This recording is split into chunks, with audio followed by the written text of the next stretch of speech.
So I wanted to start by talking about your parents. Okay. They moved in 1968 from Ohio to California. A station wagon pulling a little trailer. I think it was a squareback VW. How would you describe the shingled ranch house you grew up in and how it kind of expanded over time? Well, when we came from Columbus, I think I was 6 months old, and we were the hippie version of the Beverly Hillbillies. My parents didn't have any money. I think they had like $100, and they lived off of a Chevron or Shell gas card. That's how they made it across and went to Whittier. My mom taught school. But we went from Whittier. Every time my parents had some time off from work, they would go farther northern California, farther up the California coast until they got to this little town called Ferndale. And have you ever seen the movie Outbreak with Dustin Hoffman? That's this little town I grew up in. So I think the house was 1,300 square feet. My dad is an incredible builder. He can build anything, has a huge imagination, and he built it out. I think the house now is 35, 38, maybe 4,000 square feet and 4 bedrooms, everything. It was a little, 2-bedroom house, 1 bathroom kind of place. Late 1800s, early 1900s, little dairy house. So still have the house, still have the barn. Awesome place to grow up. At one point, you didn't have a working refrigerator for 6 months. How did they outfit that? So this is getting, I've known you a long time. This is getting creepy already. Oh, okay? please. This is like, what is this? This is your life? Or we're gonna have people gonna come out through the woodwork? Here's your 5th grade teacher. So my parents were very unconventional.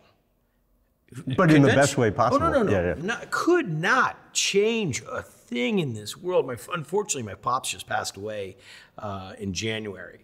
And it was, toughest time of my life. But as we were talking, as I spent a lot of time with him before he passed, and he said, it was pretty tough on you when you were a kid. And not tough on me like abusively, just we had a regiment. Saturday morning I was up at 7 a.m. and we were working. If I wanted to play that day, if I wanted to go play with my friends, it was, we'd work from the early morning until noon or 1, and then I could go play. And not a lot of my friends came from that. Some of my friends did. They worked on dairies and they had that. But anyhow, so my parents, we didn't drink. We were vegetarian for a long time. Had a macrobiotic diet for a long time. They were hippies, but not dope smoking hippies. My mom always says, you got to tell people we weren't, because I say they're hippies and everybody thinks that they're, traveling with the dead. So no, they weren't that kind of hippie, but they were leather workers. My dad was the kind of guy that wasn't going to take shit and just had his own way about stuff. So the refrigerator broke. Well, damn it, he's not going to buy a new refrigerator. And we had a basement in our little house, and not a lot of basements in Northern California because of the water level. But we have this basement, and it's so cold in the basement. So his idea was cut a hole in the floor, put a screen over it so if there was a mouse or something, it wouldn't come through. Then build a shroud from the floor to the bottom of the refrigerator, and then cut the hole out of the refrigerator, and then let the cold air, because in Ferndale it never gets warmer than 65 degrees, and let the cold air come up through the basement into the refrigerator, and that was going to be our fridge. We went to the grocery store every single day in this little town. You could go to the grocery store, it was right down the street, and you could buy, whatever meat or proteins you need. Well, we didn't eat meat back then. And we didn't drink milk. But we were in all different types of food styles. I mean, I was taught at a very young age to be very appreciative of what you had in front of you and eat it. And I did this, I was just doing an interview the other day, and someone said, how did you become a cook? And I said, out of necessity. Because whoever cooked in our family made the decision of what we were going to eat. And I had enough steamed fish and bulgur and steamed broccoli to kill a kid. I mean, we had more bamboo steamers than we had any pots and pans. So anyhow, that was kind of it. But yeah, we had a fridge, and the fridge was not your friend. Not when it got a little bit warmer in Ferndale, and you'd open the fridge, and it's very odoriferous. Dave's Saddlery. Dave's Saddlery. So my parents had a store called the Abraxas, which was kind of a black magic store. They weren't in the black magic business, but they got to make their hippie leather goods. We had a Econoline van my parents came to Ferndale in. They came with 100 pounds of wax, a leather hide, a Econoline van, and $50. My dad he told me this story right before he passed. They went to the beach. He pressed a ball into the sand, took 3 fingers, poked them through the indentation of the ball into the sand, and then he made a campfire and heated up the wax in a pot and then poured it into the indentation in the sand of the ball. And the 3 fingers became the stand. And he made sand wax candles and took those into town and sold them piecemeal, selling them at the Abraxas. And that's how they got their first money. And then the guy from the Abraxas says, hey, you want to sell some more? So then my dad started making belts out of the leather they had. And the guy finally came and said, hey, listen, I don't want to do this store anymore. I have another store I want to do. You want to take over? And so they took over, and the Abraxas today still runs. The people that worked for my parents ended up buying it from them, and they still run it today. But while that was going on, they started Dave's Saddlery because we were into horses. And then they started selling cowboy boots and cowboy hats and all that kind of stuff. Made a very successful business, ran for a long time. The American dream. What do you remember from when, back in the day, you wanted to be a professional bull rider and the injuries you got? Oh, yeah. So anything I was interested in doing, my dad was there to help me with. As long as I showed effort, my dad would get involved with me on it. Like I wanted to open a bike store. So I went and collected all the old bike parts I could find and started building these really horrible bikes. But so anything I wanted to be. So I would ride the mechanical bull at the fair. That was my favorite thing to do, is ride the fair, because I had a little business selling pretzels. Mm-hmm. Right next to the pretzel booth was the mechanical bull. So every time I had a chance, mechanical bull wasn't working, I'd give the guy that ran the bull a pretzel, and he'd let me ride. I wasn't a very big kid. I didn't grow until I was sophomore in high school. So I would stick on the bull. I mean, just stick. Couldn't throw me. So that's like, I loved rodeo. I wanted to be a jockey. I was too big to be a jockey. But I worked at the racetrack and rode horses a bunch and did a little team rope and a little calf rope. But I was kind of a I did everything. I mean, I lived in a town where you could do everything. So I told my dad the rodeo was coming and I wanted to ride a bull. He says, that's fine. So I had to go out he says, you got to prove you can. You can't just say that a mechanical thing's going to work. So I go out to a friend's ranch, get on the bull. 1, 2, 3, knocked off. I mean, it wasn't working. So an old timer came up and said, you got to change your hands. And you got to lean back. And here we go. So I come out of this half-made chute, riding this young little, like 1.5, 2-year-old Brahma. I mean, tiny thing. Still hadn't filled out, so I'm riding the backbone. And like nylon cord. And I'm riding it. I'm making it. And all of a sudden, one of these Australian sheepherder dogs jumps off the back of a truck and comes running out after that bull and bites that bull in the nose. And that bull just goes bananas because it scared the bull. Right. I mean, it's not like the bull was fighting it. So the bull and it cuts to the right as I'm going to the left. And I'm up in the air, and I could just look over, and I just see the bull kind of jump, and I just watch my arm go, and I knew I broke my wrist. And as I'm falling, the bull kicks me right in the side of the head. And as I fall forward, I land right on my face, right into a rock, and split my lip open. And as I'm laying there, the dog's so excited, it runs over and bites me. And you're how old? 12, maybe 13. And what happened? What happened? I broke my arm. Oh, so the whole thing that ends up happening is I can't tell my parents this has happened. Okay? My arm is killing me. So, I didn't tell you this part. It was 5 miles from my home to go ride the bull. And I didn't want to ride my BMX bike. So with my bull riding boots on and my big cowboy hat, I rode my mom's Schwinn bike with the wicker basket. Okay? Looks like the one you'd see in Wizard of Oz. So I get out there. Well, my arm's killing me. So I go let the air out of the tires. And I call my dad and I say, Dad, you gotta come pick me up. I think I ran over some nails or something. The tires are flat. So he picks me up. He doesn't. My dad always could read through my bull. I mean, it was like, I don't even know why he would let me tell it, but he would let me do it so at the end around, he could come back around to teach me the lesson. He was the greatest, my hero, my Obi-Wan Kenobi. So I'm complaining about my arm. So we go out to our cabin at the lake, and I'm digging this fire pit. And so I'm half-ass swinging the pickaxe, and he's yelling at me, you're going to sit there and complain about this arm, and then you're going to want to water ski later today. And I didn't water ski or anything. My arms kill me, but I can't talk about it.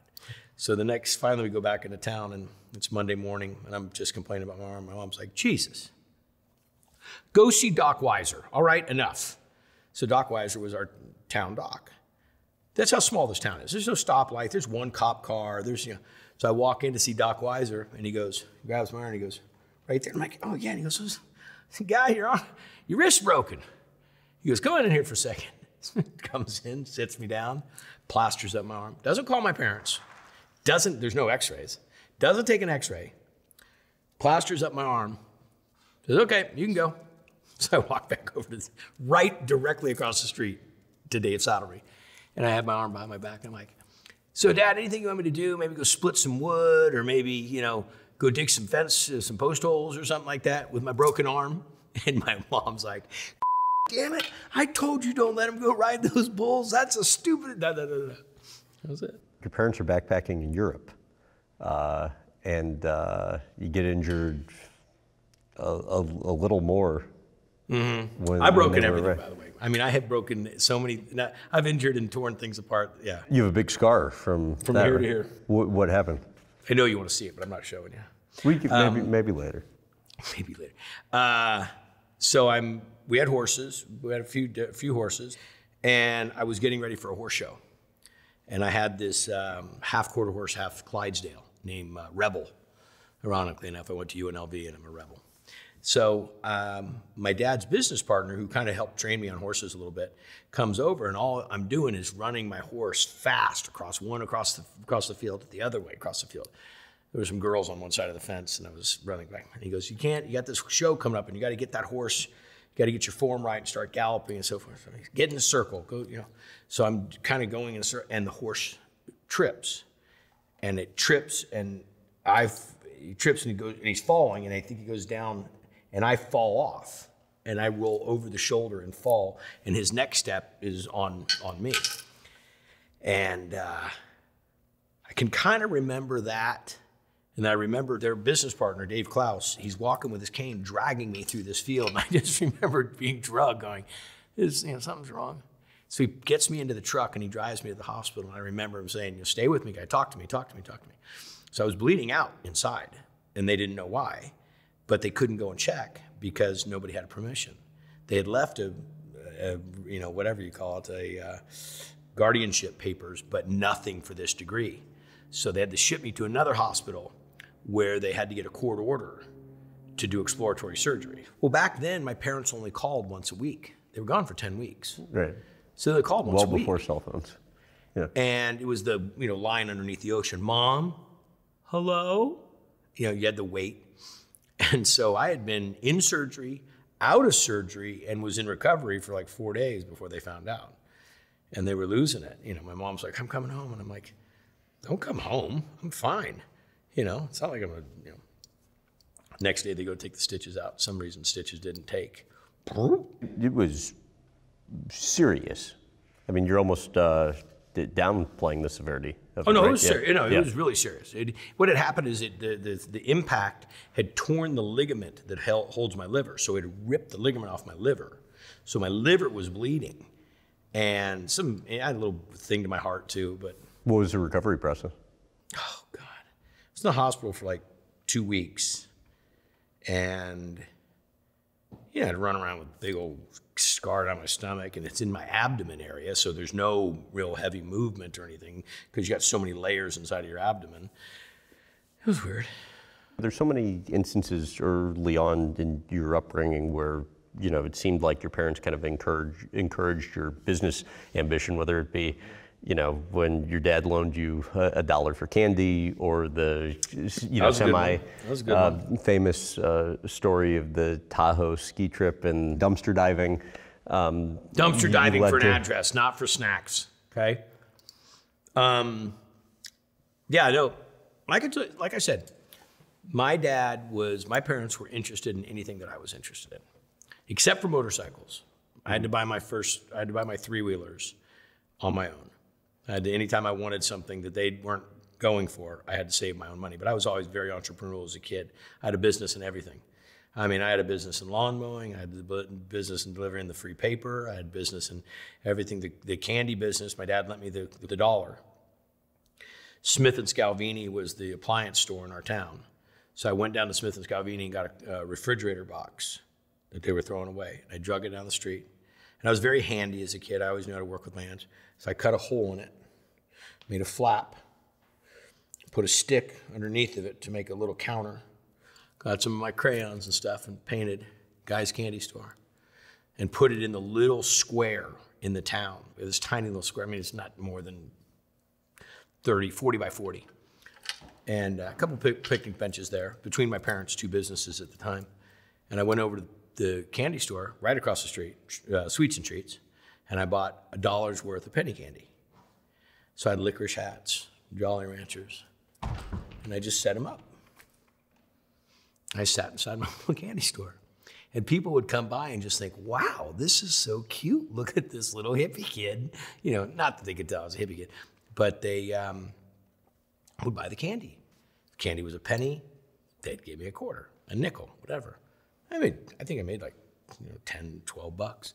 I went back in and gave my dad $1. I was 8. But I always had a little hustle. I always had a business going. And so that manifested into the pretzel thing. I was in Tahoe skiing with my parents. And that's back in the day when they go, here's $5. It's 8 o'clock. We'll see you at the lodge at 4, okay? And I just go off by myself. Yep. My little sister would come with me. So I came back and my dad said, so how was your day? What'd you do? I said, what'd you eat? I said, pretzel. You had a pretzel for lunch? I said, yeah. And he goes, where's the rest of my money? I said, well, I had a lot of pretzels. He's like, you ate 10 pretzels? I said, yeah. He says, if you like pretzels so much, he goes, you should start a pretzel business. I said, I'm in 4th grade. How am I going to start a pretzel business? And he's like, go down and ask the guy where the pretzels come from. So I went down and I said, hey, where do the pretzels come from? This guy's been my buddy for the last 3 days, okay? He says, why do you want to know? I said, my dad told me that. He goes, why, so you can get pretzels and start a business and put me out of business? I'm like, no, dude, I'm in 4th grade.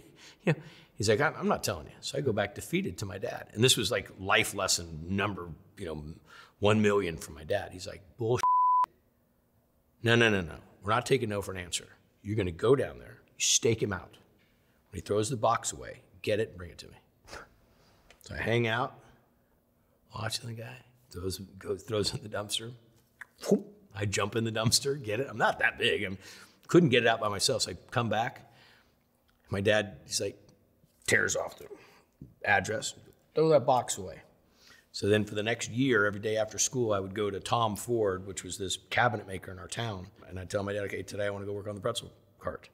And we put it on the back of a 3-wheel bike. And I'd ride the bike, had a little propane stove in there, it'd make steam, and then the pretzels would steam, dip them in salt, put mustard on them. So 5th grade, I'm ready to go, so ready to start business. Walks me down to the bank. Henry Weller's the bank president, says, guy needs to open an account. He wants to get a loan. Henry says, how much do you need a loan for? And I said, for $100. Said, okay, fill out the paperwork. So I filled out my first bank loan for $100. He gives me a checkbook.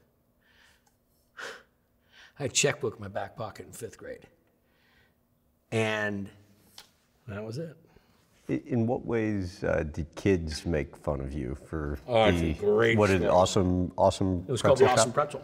Yeah. Monopoly is getting ready to come out with the Flavortown Monopoly. Oh, that's cool.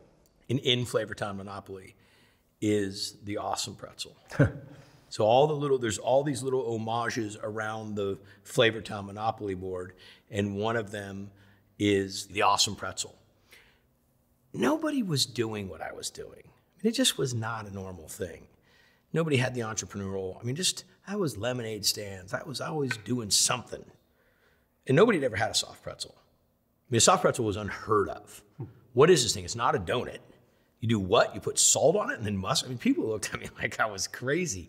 But I was making bank. And I had all my friends working for me. And so that's used to what pissed my dad off more than anything. My dad would come down to the fair to bring me pretzels from the meat market, which I now own the meat market where we stored the pretzels. Oh, I bought cool. the meat market so it didn't go out of business. Anyhow, long story short. But anyhow, my dad would come down there. Where's Guy? Well, I was out hustling pretzels with the carnies for ride tickets, because then I would parlay my ride tickets with the souvenir guy. Had a little business always going. Everybody wanted something from somebody else. They just didn't sometimes know how to do it. But I was always a good middleman.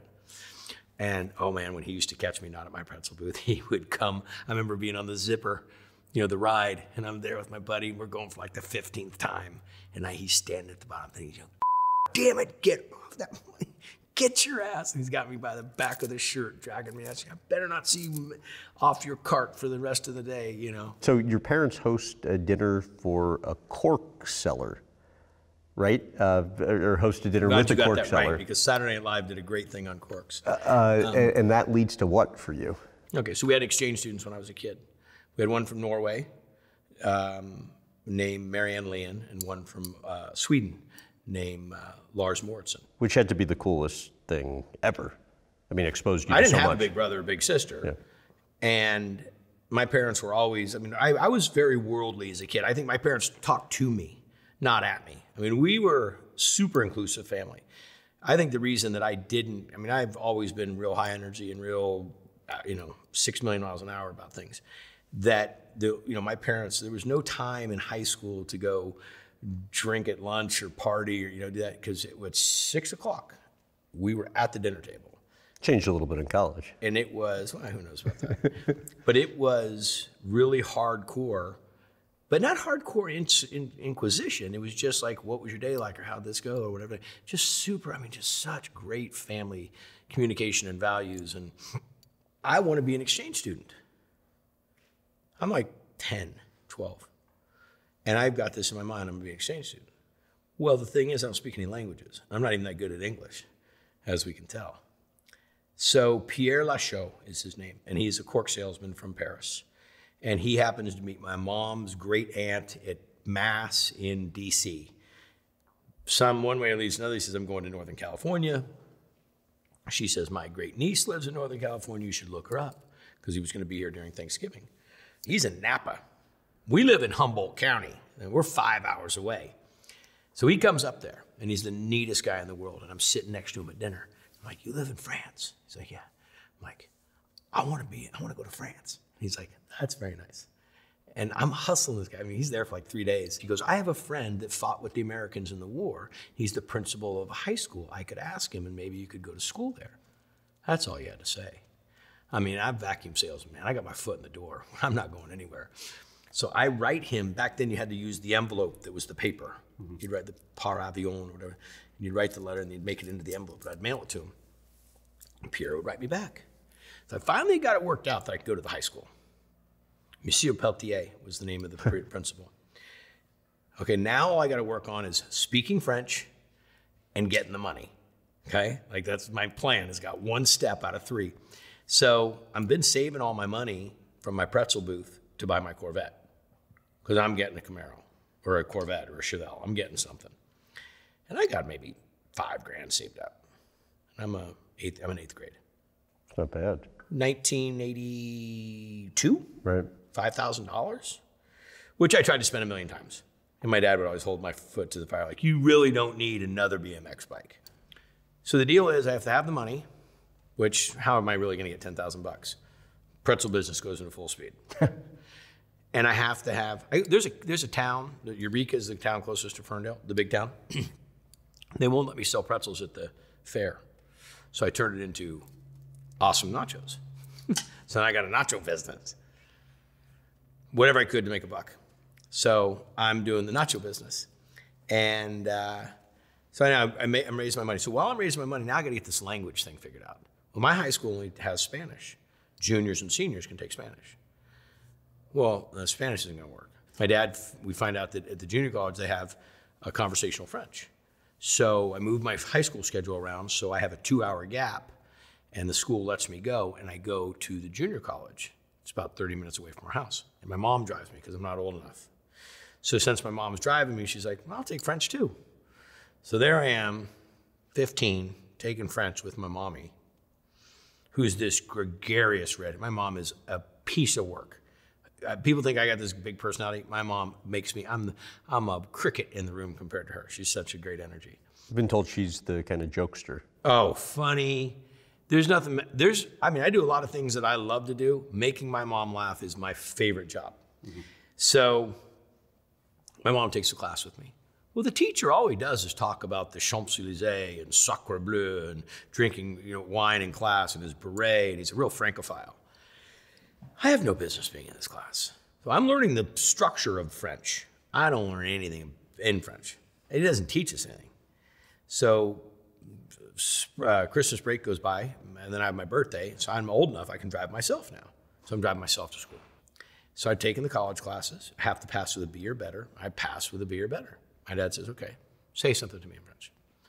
So I think I say, one of the 10 coined phrases that we would practice, whatever. He's like, okay, you can go.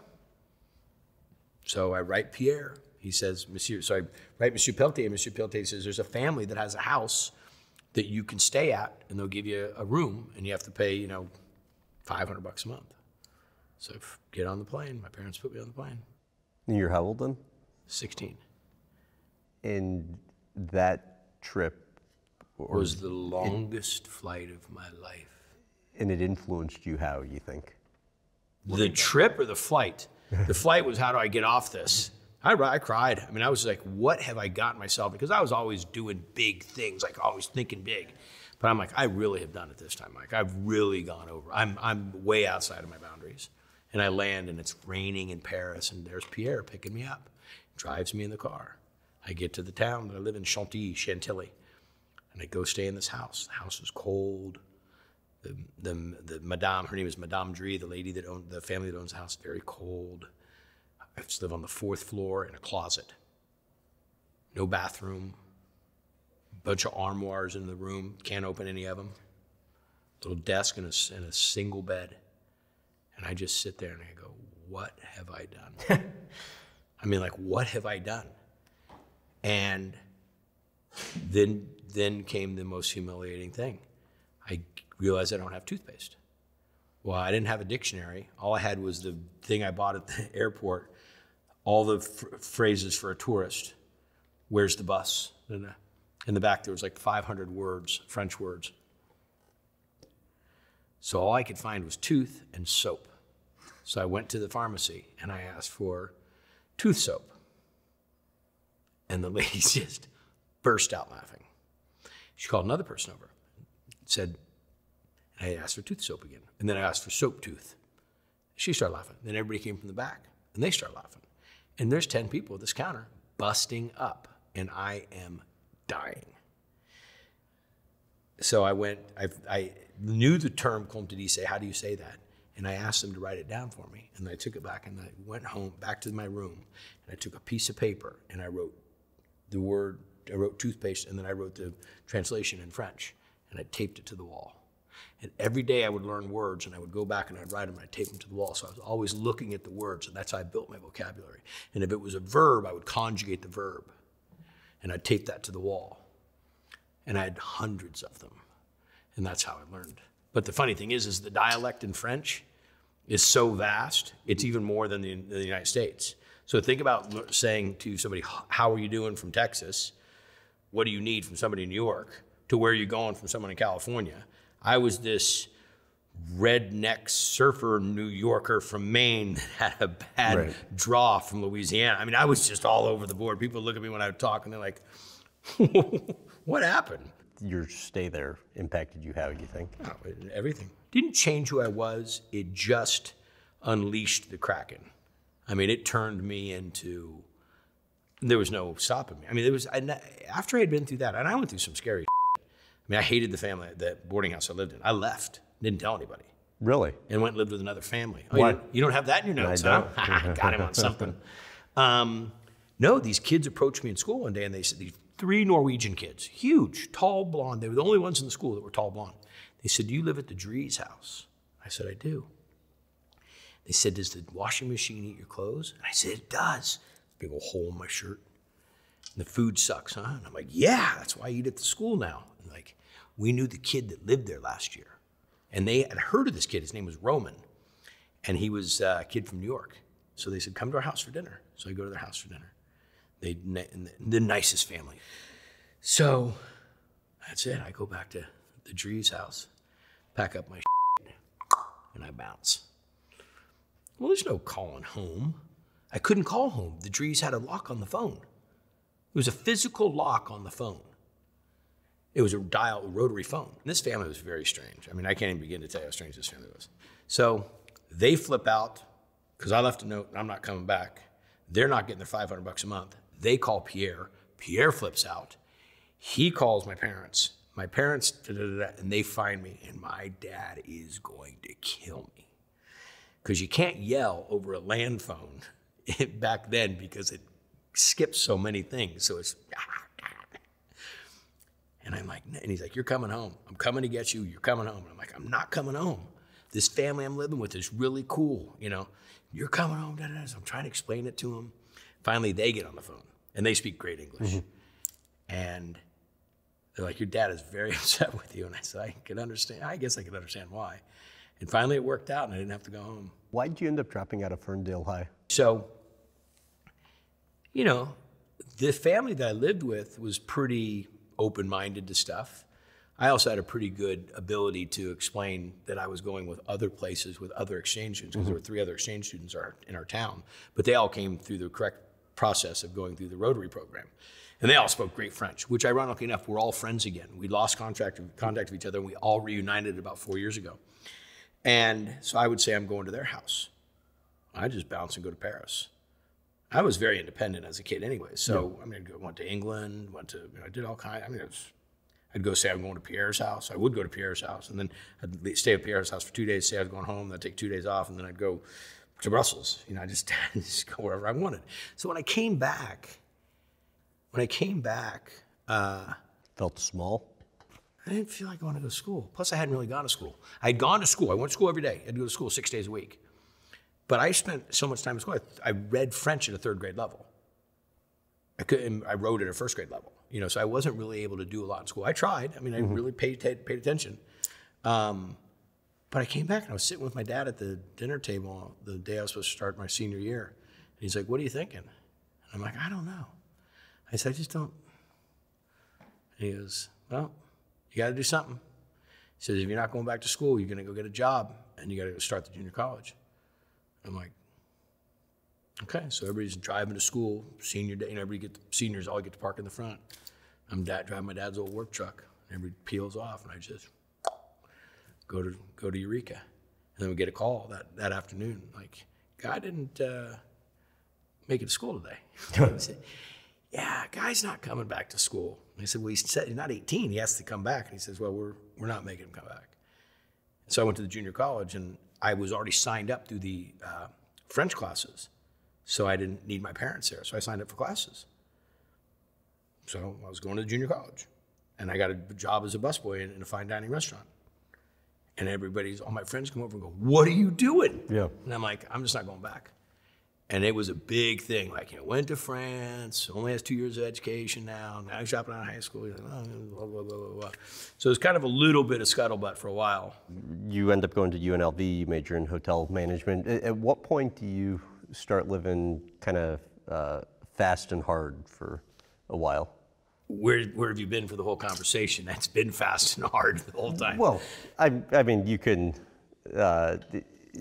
make the argument that you're, charting your own path and I didn't live that fast and hard. I mean, I got into some wild times at Las Vegas, fraternity and school, and UNLV was an amazing school to go to. And I still support the school quite a bit. My oldest son Hunter went to school there. Tell about what happened when you're 19. A lot of things happened when I was 19. Which one are you referencing? Just listening to your interview with Brooke Shields. The car accident. Yeah. I mean, that had to be kind of a defining moment in like so many ways for you. Yeah, it was a very you're mortal moment, or I'm mortal moment. I'd broken things skiing and bull riding and all this other dumb that I'd done. But that one was like, oh, like there's death involved in this if you don't pay attention. So I was camping with a bunch of friends down by the lake at Lake Mead, and the big drag boat races, or the race boats were happening. And we were camping next to a bunch of Air Force guys. They were all 3 or 4 years older than us. And really cool dudes, having a great time. And we're down there with a bunch of our friends. And we all decided, some of the Air Force guys, and I decided to drive down. We're in the campground right next to where the race boats are parked, to go down and look at the race boats through the fence. We do that. I think a couple guys steal a banner or something, and we're walking back to the car. And as we get back to this Nova, like 75 Nova, a Ranger pulls up. And so we all start to get in the car, and I'm getting in last, and this guy goes, no, you sit in the middle, kid. So I'm sitting on the hump of the Nova. If you know what that back seat's like, you get 2 seats, you get that transmission hump. And all of a sudden, the guy that's driving the car just floors it and takes off. And we're like, what? We're driving down a dirt road, and this guy's got the lights off, and we're speeding away. And the Ranger, you can kind of look back, and he's not doing anything. And all of a sudden, like, big cops show up. So we're getting chased, and I take the male part of this guy's seatbelt, the female part of this guy's seatbelt, and I put them together and make a seatbelt for myself. And all of a sudden, we come around a corner, and we hit this the road had been washed out, and there's a road barricade, and we hit that, and it breaks the windshield, and come around the corner, lose control, and we start flipping. Well, unfortunately, the guy next to me was killed, and we're upside down. The wheels are spinning, gas is running in the car. And then it's all kinds of crazy from there. But they had to put me in flight for life and flew me to Las Vegas. Well, when I woke up in the hospital, I'm handcuffed to the bed. And they said, the 3 guys in the car said you were driving. And one of the guys is dead. Like, there's no way I was driving, They were all military buddies. And all their brass was there with them. It was like a big retreat for them. So they're all saying I drove. My parents didn't even come down to the hospital. They didn't even fly down. My dad's like, you dead? I'm like, and my parents weren't weren't harsh with me like that. It was just like there was nothing they were going to be able to do. I was being released from the hospital by the time they found out. Didn't you say connected to that you were like arrested at your dorm room? Oh yeah. Listen, that story is such a story of, because it just kept getting worse. The thing just kept unfolding into this. They were really digging in that I was the one driving, and I'm like, I wasn't driving. So that was a little embarrassing. So my dad hired an attorney, and on and on and on with this whole thing. And finally, and the cops knew all along that I wasn't driving. Oh, did they? Oh yeah, they totally knew I wasn't driving, but they had to have me on the edge enough to participate of what went on. They brought in a hypnotist, and they'd ripped the whole floorboard out of the carpet, had all of our shoes, had infrared imprints, or all this different. They knew. Plus, it was the guy's 3rd DUI. His name was Jagganoth. And they were yelling, Jag, slow down, Jag, slow down. That's all I can remember. And then that accident, and then unfortunately, he killed his best friend. So that made me a super, super anti-drinking and driving. I already was an anti-drinking driver. In our small town, we'd had accidents, and one of the big heroes of our town, this guy named Mike Wells, was killed in an accident. And it was just something that I wasn't ever scared of drinking and driving about the cops. That was never my thing. That was never my thing. I was scared of my dad. And not scared of him getting my ass whooped, scared of letting him down. Looking back now, the lessons learned going through an experience like that's what? Oh, there's a whole masterclass in it. And it's something I try to teach my kids. I try to teach all kids. Don't put your life in the hands of other people.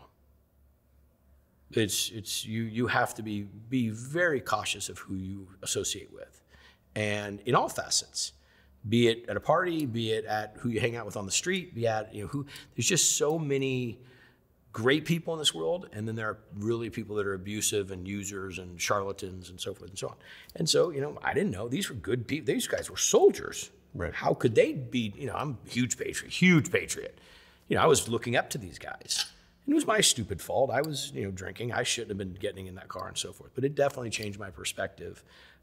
Definitely gave me a wake-up call that I was not, had pretty bad injury, and gave me a wake-up call that I wasn't invincible, which was good. It was a nice time, the right time in my life to know. 19 years old, actually happened on my sister's birthday. That was a great one. But it was the right time to learn that, you got to be a little bit more cautious with what, you only get one shot at this. So. Your heritage, your dad's dad, he passed away when your dad was 15. On his birthday. Not on my dad's birthday, but on my grandfather's birthday. He died on his own birthday. He taught your dad what, you think?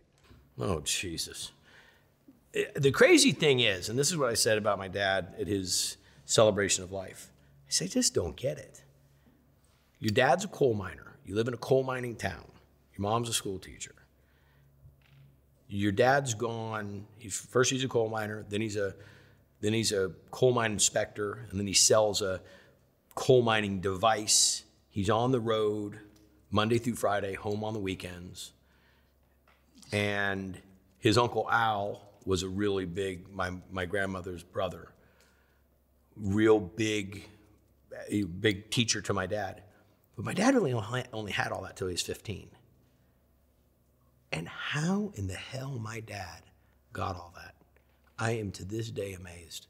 You know, they talk so much about how kids can't grow up, they don't have a father figure and so forth. I think he did a lot with Uncle Al. But I'm just in awe of my dad that he was able to gain all that. And so many of the same values that I heard about my grandfather, my dad had. My dad had really picked up on it. He was super smart. And then he taught me those values. And so there's just a lot of that got passed down. And same thing I try to teach my kids. So how my dad became this self-made dude, left for the military when he was young, was on submarines, came out of submarines, flunked out of college, met my mom, you know, drove cross country, had a kid, then went on to get his degree, open his own businesses, blah, blah, blah, blah, blah, blah, blah. Just in awe. I was told your confidence was one of the things among many that you learned from your dad, that even at an early age when you were doing the like Outer Banks talent shows, it was evident. What do you think you most learned from him? If you can't dazzle him with your brilliance, baffle him with your bullshit. No, that was a poster my dad had in his office. You know, the funny thing is I really believe this, and I'm not saying this to you, Graham. I'm not saying this to you as a, you know, one of those stoic moments of a kid recognizing his father and thinking how great his dad was and so forth. But I really believe that if my dad said, well, you know, if you really think you can fly, let's go give it a shot. I mean, I just had this super family that was so interested in me. My parents were interested in nothing more in life than our family. And it doesn't mean that they didn't do their things or have their stuff, but they never, you know, I told the story, I read it and wrote it in his celebration of life. I said, when a lot of dads were going out partying or going out hunting or going out doing stuff, you were just going out doing what the family wanted to do. And that's all he was about. And my mom, the same thing, both of them. Packing horses into the mountains. My dad, okay, Ferndale is not over 65, maybe 70 degrees at its best in the middle of the summer. My dad built a swimming pool. Yeah, he built a swimming pool. Above ground swimming pool, but huge, that had an 8-foot deep section. You ever heard of a doughboy pool with an 8-foot deep section? Unheard of. So he builds this pool, and I'm not kidding you, this pool is 25 feet by 10 feet wide. Huge. And he takes the pipe from the water filter and takes a bunch of black PVC pipe and takes it out into the field and lays it out there in the field in the grass so the pipe will get hot from the sunlight to make hot water to warm the pool. Lord, no, the pool never got warmer than 50 degrees. I'm not kidding you, it was cold as damn pool. But we're the only family in town that had a swimming pool, probably to this day. And he went to the junkyard and he bought like 30 pieces of sliding glass door.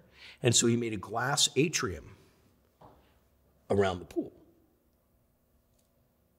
Who does that? So it was just that kind of wacky shit that he would do, and it was just like no boundaries. And that when you're raised in I use the term, I call it critical thinking. Like I was never able to, my dad say, what are you thinking about? And I was never, like we were driving down the road going back from the dump or whatever. He'd say, what are you thinking about? And if I ever looked at him and said, nothing, I might as well just expect to get whacked upside the head. That's impossible, you're thinking of nothing. So I would say what I was thinking about. Why is the grass tall over there and it's not over there? And then we would start to break it down. And we would go through critical thinking. And he would break it down. And that's all the time. We did that all day, every day, all day. He would bring me in. Come here, take a look at this. What do you think's going on right here? I don't know. Oh, don't say I don't know. And I would just have to give my best shot. And then we would start breaking it down. But if it was rebuilding a motor in a car, if it was, I wanted to be a vet. Sure enough, next day, my vet pulls up to my house, says, get in the car, get in the truck. And I went to be a vet for the day. I realized I did not want to be a vet. You pull one calf out of one dairy cow, you're done being a vet. So it was just that kind of stuff. So it was the confidence that if you didn't know it, we'll figure it out. And if you can't figure it out, we'll try harder. And everything is achievable. He passed from pancreatic cancer, I think in his early 80s. Yep. Just 80 in a couple months, yeah. Lasted 6 years, though, with it, which is almost unheard of. You had the service at, I think, an old working mill. The grandkids spoke. Most meaningful part of that day for you was what?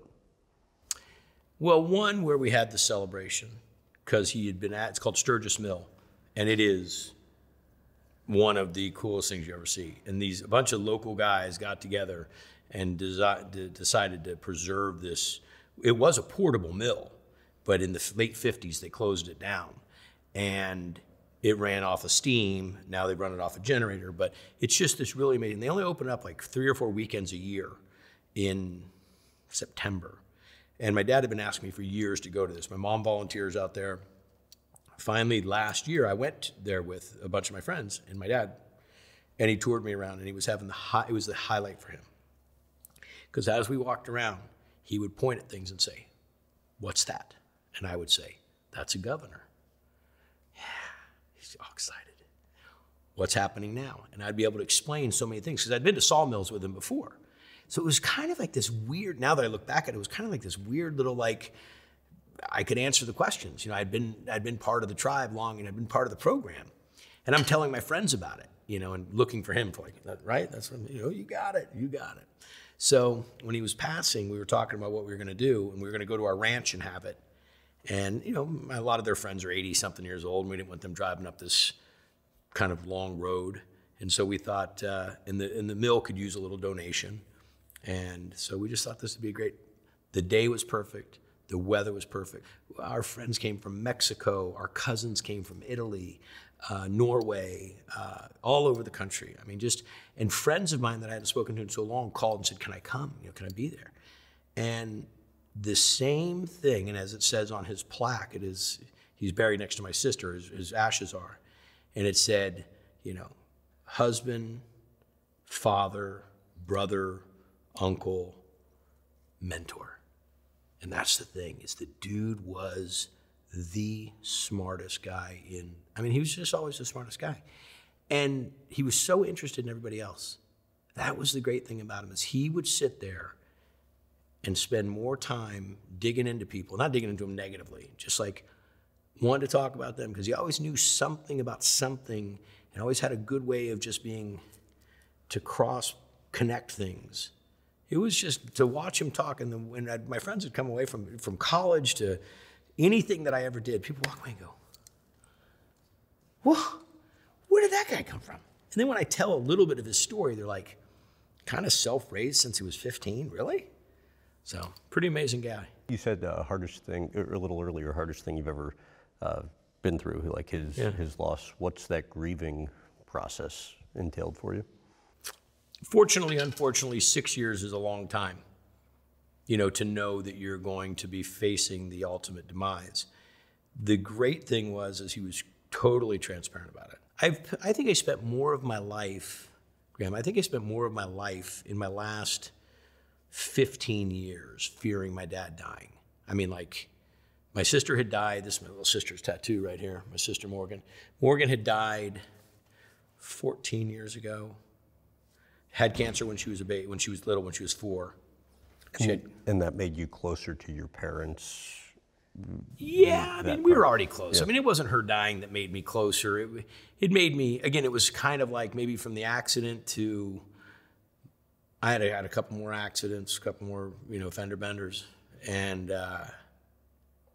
but it was always, on the same trajectory. It's never like there was like a moment. It was just always in this thing, and my family's always first. So I'm riding home from Ferndale, our hometown, and we're riding along, and we're talking about life and death and all this kind of stuff. And I said, I somehow came up with him dying, or he hadn't had cancer yet. And he said, "No, I'm not going anywhere." He says, "Your mom will die first." I said, "Why?" And he goes, because I have to be here to take care of her. My dad loved my mom more than he loved breathing. I mean, his life was my mom. It was the craziest thing in the world. I've never seen a more devoted man to his wife than that guy. And he wasn't a subservient guy. I mean, he's 6'2", I mean, total badass. Yeah. But he just loved my mom so much. Everything was about my mom, which is great. It's just the neatest love story in the world. And so he said he wasn't going to die before my mom. So they're getting ready to go on a cruise. I bought him this cruise to go on a Viking ship. And he calls and says, I went to the doctor. I had diabetes. I'm like, what? He's like, yeah, and he's a little heavier, not heavier set. He was just a big guy, and he's probably 280 pounds. I'm like, what? So I call a buddy of mine, Rocco DiSpirito, one of my favorite chefs. He said, I need to learn some stuff about cooking for diabetics. So I'm on that, and 2 weeks later, they're leaving to go on the ship. So he goes on the ship, and the doctor on the ship happens to be a retired, super doctor. And my dad has bad diarrhea. And the doctor says, come in here, let me do some tests on you. On a ship, on a ship of 100 people, 100 rooms, if that, 50 rooms. So he says, something's wrong. This isn't diabetes. When you get home, go to your doctor and go ask to have a PET scan. And they found the tumor on his pancreas. So he had to go through some weight loss, some chemo to try to shrink the tumor. And then he has a chance to go through this thing called the Whipple. Well, we fight like hell to get him the right doctor. And when they opened him up to do the Whipple surgery, the doctor told us after it was done, she goes, had we known it was at that stage, we wouldn't have had him for the surgery. Well, he does the surgery and he lives. But the Whipple surgery is so complex. You're reconnecting all the plumbing. You're cutting out the plumbing, and then you're bringing the whole apartment complex together. So it's pretty long recovery situation. He recovers, he goes for PET scan, goes for scans every 3 months. Everything's cruising along, we're doing great. And about year 4.5, we get something's up, liver cancer. So we go for the liver cancer, we take that out. 8 months later go by, pancreatic's back. He calls me, I was in my hot sauna, and he says, and my dad's famous line is always, you got time to talk? Because I'm busy, I'm spinning all the time. He's like, I need your attention. I said, okay, what's up? And he goes, pancreatic's, cancer's back. And before you say anything, I'm not doing anything. I'm not gonna go to chemo. There's no more surgeries. I'm done. And I said, okay. So of course I back-channeled like a mother. I'm calling everybody under the sun and trying to get clinicals and all this kind of stuff. And I had a couple leads and I was feeling really good about it. And it never came to fruition. And it was a good 6 months of, getting through it. And then I saw then we saw the decline. We just finished the house in Mexico. We got to spend some really good time in Mexico together. And it was his favorite thing. My dad and I walking a project. I mean, still to this day. I do it with my kids now. I do with my team, walk the project. The project's always the greatest thing. Stand back, take a look at it, philosophize on it, come up with another angle, do this whole thing. And so as it got to that point, it just was the weirdest thing in the world. I mean, I was there for the last 3 weeks at his bedside every night, every day. And it was just kind of one of those things where you watch somebody, he didn't want to leave. He did not want to leave my mom. It was crazy. I would talk to him. My mom would talk to him. I brought all the kids in. I flew my nephew Jules home. We were all there. Dad, we are here. It's okay. My birthday happens, January 22nd. Dr. Brian comes in and says, today's, how can we go? His dad dies on his dad's birthday. My dad's going to die on my birthday. I said, this is crazy. Doesn't die on my birthday. I gave him a thank you that night. Thank you for not dying on my birthday. And it just went, and it happened, and it was, it screwed me up. I was pretty, few days of, I don't want to talk to anybody, I don't want to see anybody, just leave me alone. Ironically enough, a really good friend of ours is a spiritual medium. And I don't know her really well, but I know her well enough that she knew how to find me. And she said, your dad is blowing me up. I go, go, what? She goes, your dad is all over me about you. He just wants you to know and she starts depicting to me things that nobody in the world would know what's going on. I mean, it is goosebump city, what I'm telling you. So she goes, and they don't come to me like this. It's usually like 5 or 6 days. This was like day 2. So she said, he's really hell-bent at, getting in touch with you. So that helped. She wasn't doing it to, she's not full of shit. I mean, I trust Karen quite a bit. All the things that I said I wouldn't do. I wouldn't go, I wasn't going to go for the cremation party, I wasn't going to go do that. I don't want any part of this. Something changed. Took a whole different thing. I mean, it was the weirdest. I surprised myself about how I handled it. And not that I didn't bawl my eyes out, not that I don't have my regret, not all that. It was just a different thing. Like I had a pretty good idea what I was supposed to be doing and how I was supposed to be handling it and how I was supposed to take care of my mom. Packed up my mom and all of her friends. I said, get all your friends together, pick who you want. I'll take care of the plane tickets. Go to Mexico, get out. Don't stay at the house, go. The funny thing is, out of everything that's happened, it has made me probably 10 times closer to my mom. Not that my mom and I have not always been super close, but we've been close in the funny, and we've been close in that we're so similar in personality that there was a little bit of, not contention, but there's just a little bit of, it's like when you're too close to the personality, you can almost be little smart asses together. But it was just this, like I never had to really talk to my mom about stuff as much as I talked to him about stuff. And so since this has happened, my mom and I have become like uber close. And I don't know, I have a responsibility that I need to be there for her, but also because, I don't know, just a crazy time. Which is the best thing you could hope for. Listen, if you ever told me I was gonna have a better relationship with my mom than I have, I love my mom to death. I would do anything in the world for my mom. Maybe I didn't know the depth. Maybe it was because my dad was so much the center of this situation, or maybe because he always made her the center of the situation. Maybe it was just this weird triangle where it went like this, where now when he's out of the picture, now it's just the two of us. And it's just a really cool, I'm so proud of her. I could not be more proud of my mom. I mean, what a warrior. 56 years she was married to this guy. 56 years, and then gone. No daughter. She was gone. So now she's got me. And fortunately, we have my nephew, Jules, who's amazing, who's in law school right now. Hunter, the oldest, who's in his master's program at Miami. Ryder, who's just graduated high school. Great friends, and then her best friend dies a month ago. This woman's been hit every way you can imagine. You were talking about, kind of your dad's loyalty and connecting that to you in kind of a work capacity. It was interesting when I was talking to a bunch of people close to you as part of the preparation for this. I heard from everybody that, you've worked with the same people forever, and people stick with you for Doesn't matter how many times you fire them, they'll stick around. Why do you think that is?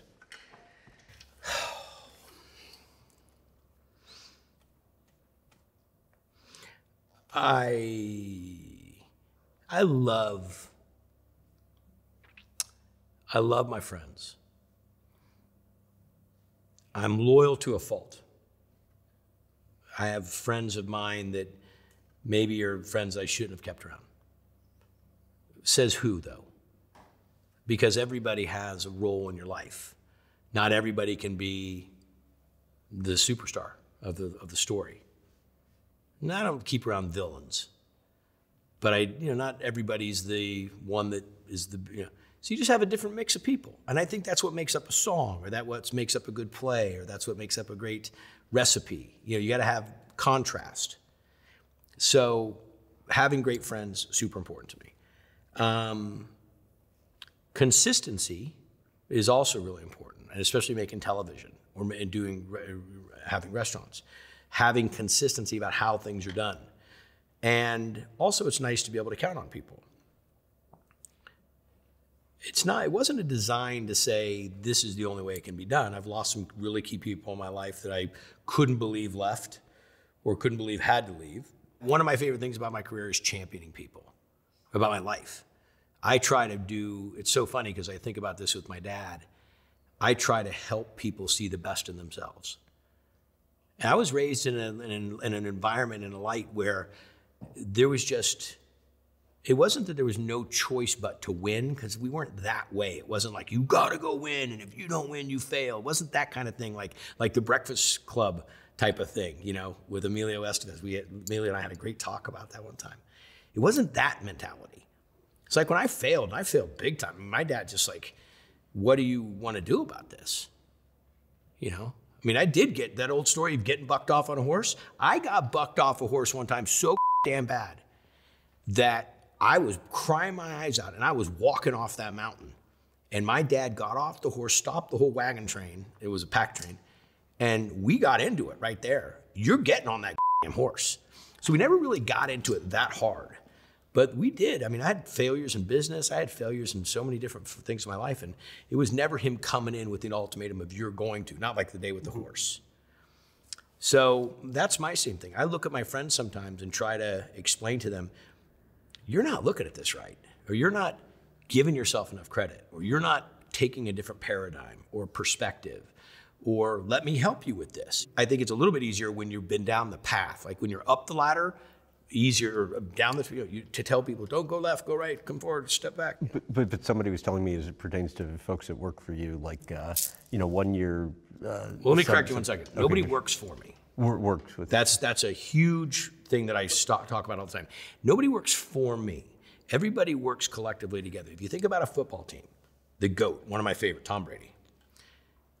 And I know Tom, and Tom's a great guy and just such an amazing, I mean, this guy, I can't wait to see him do broadcast. But if you really think about it, if you take the kicker and it does the job right or wrong, affects the defense. The defense affects the amount of time the offense plays. The offense, how much they get to rest, gives the chance for them to block better. The better they can block, the better they can run the running plays. Well, if you can offset your running plays, your passing plays, you really can spread out the defense.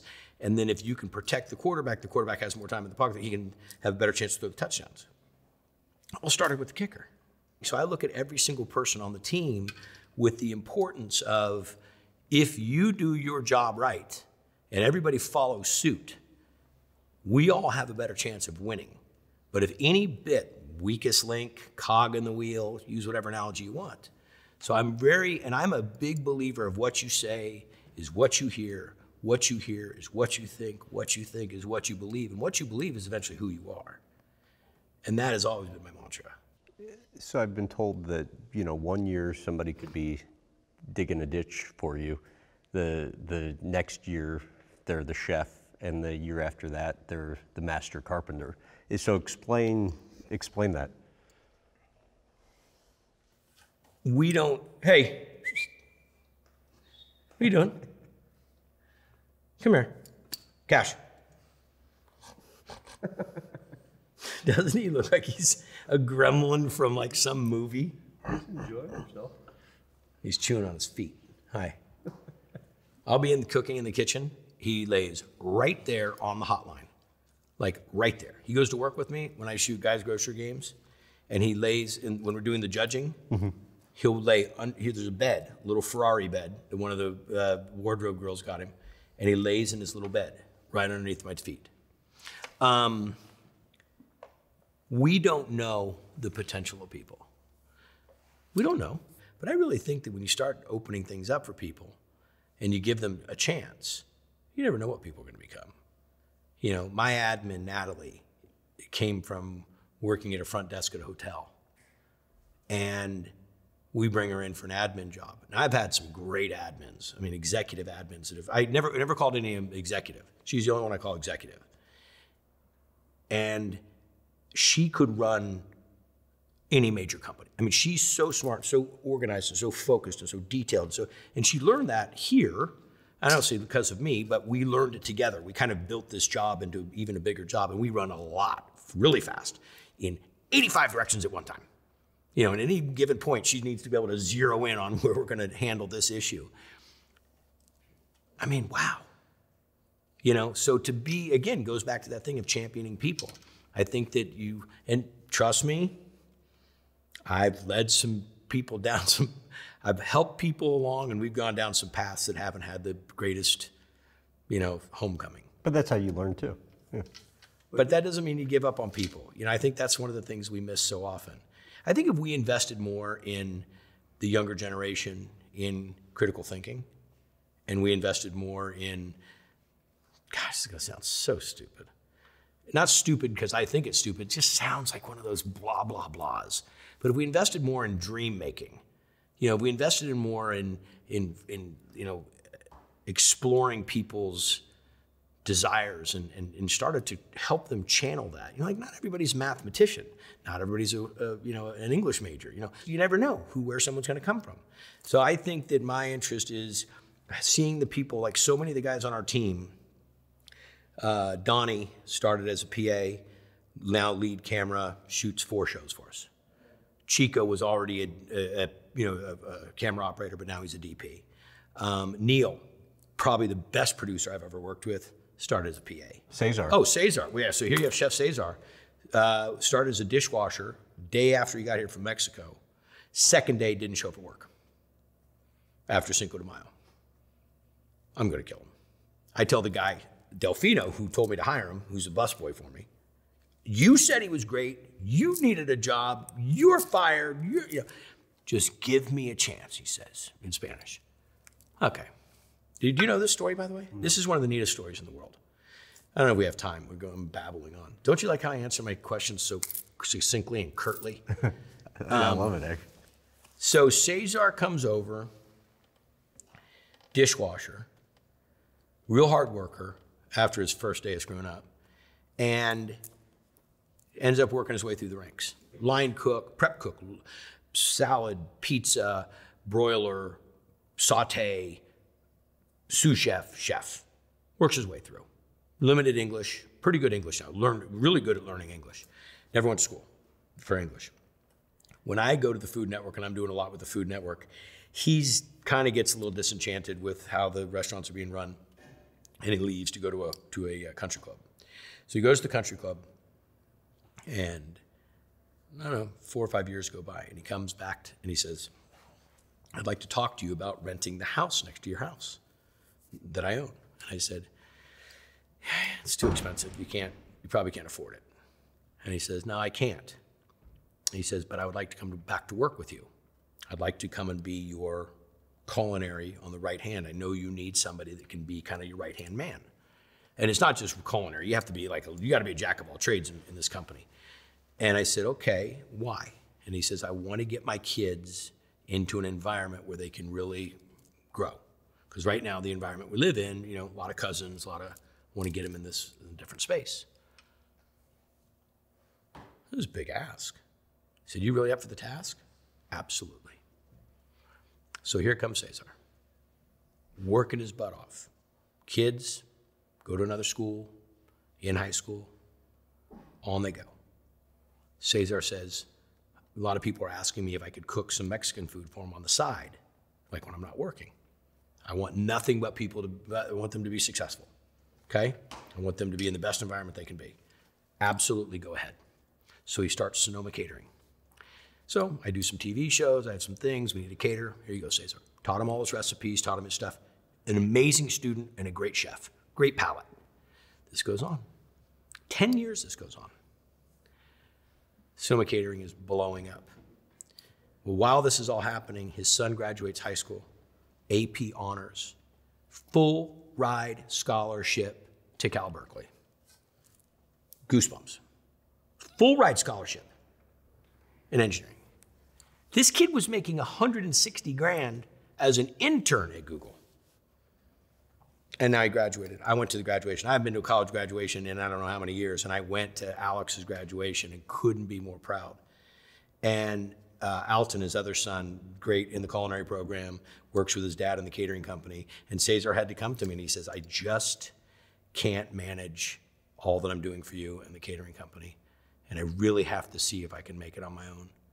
And so we lost Cesar, which was devastating to lose him.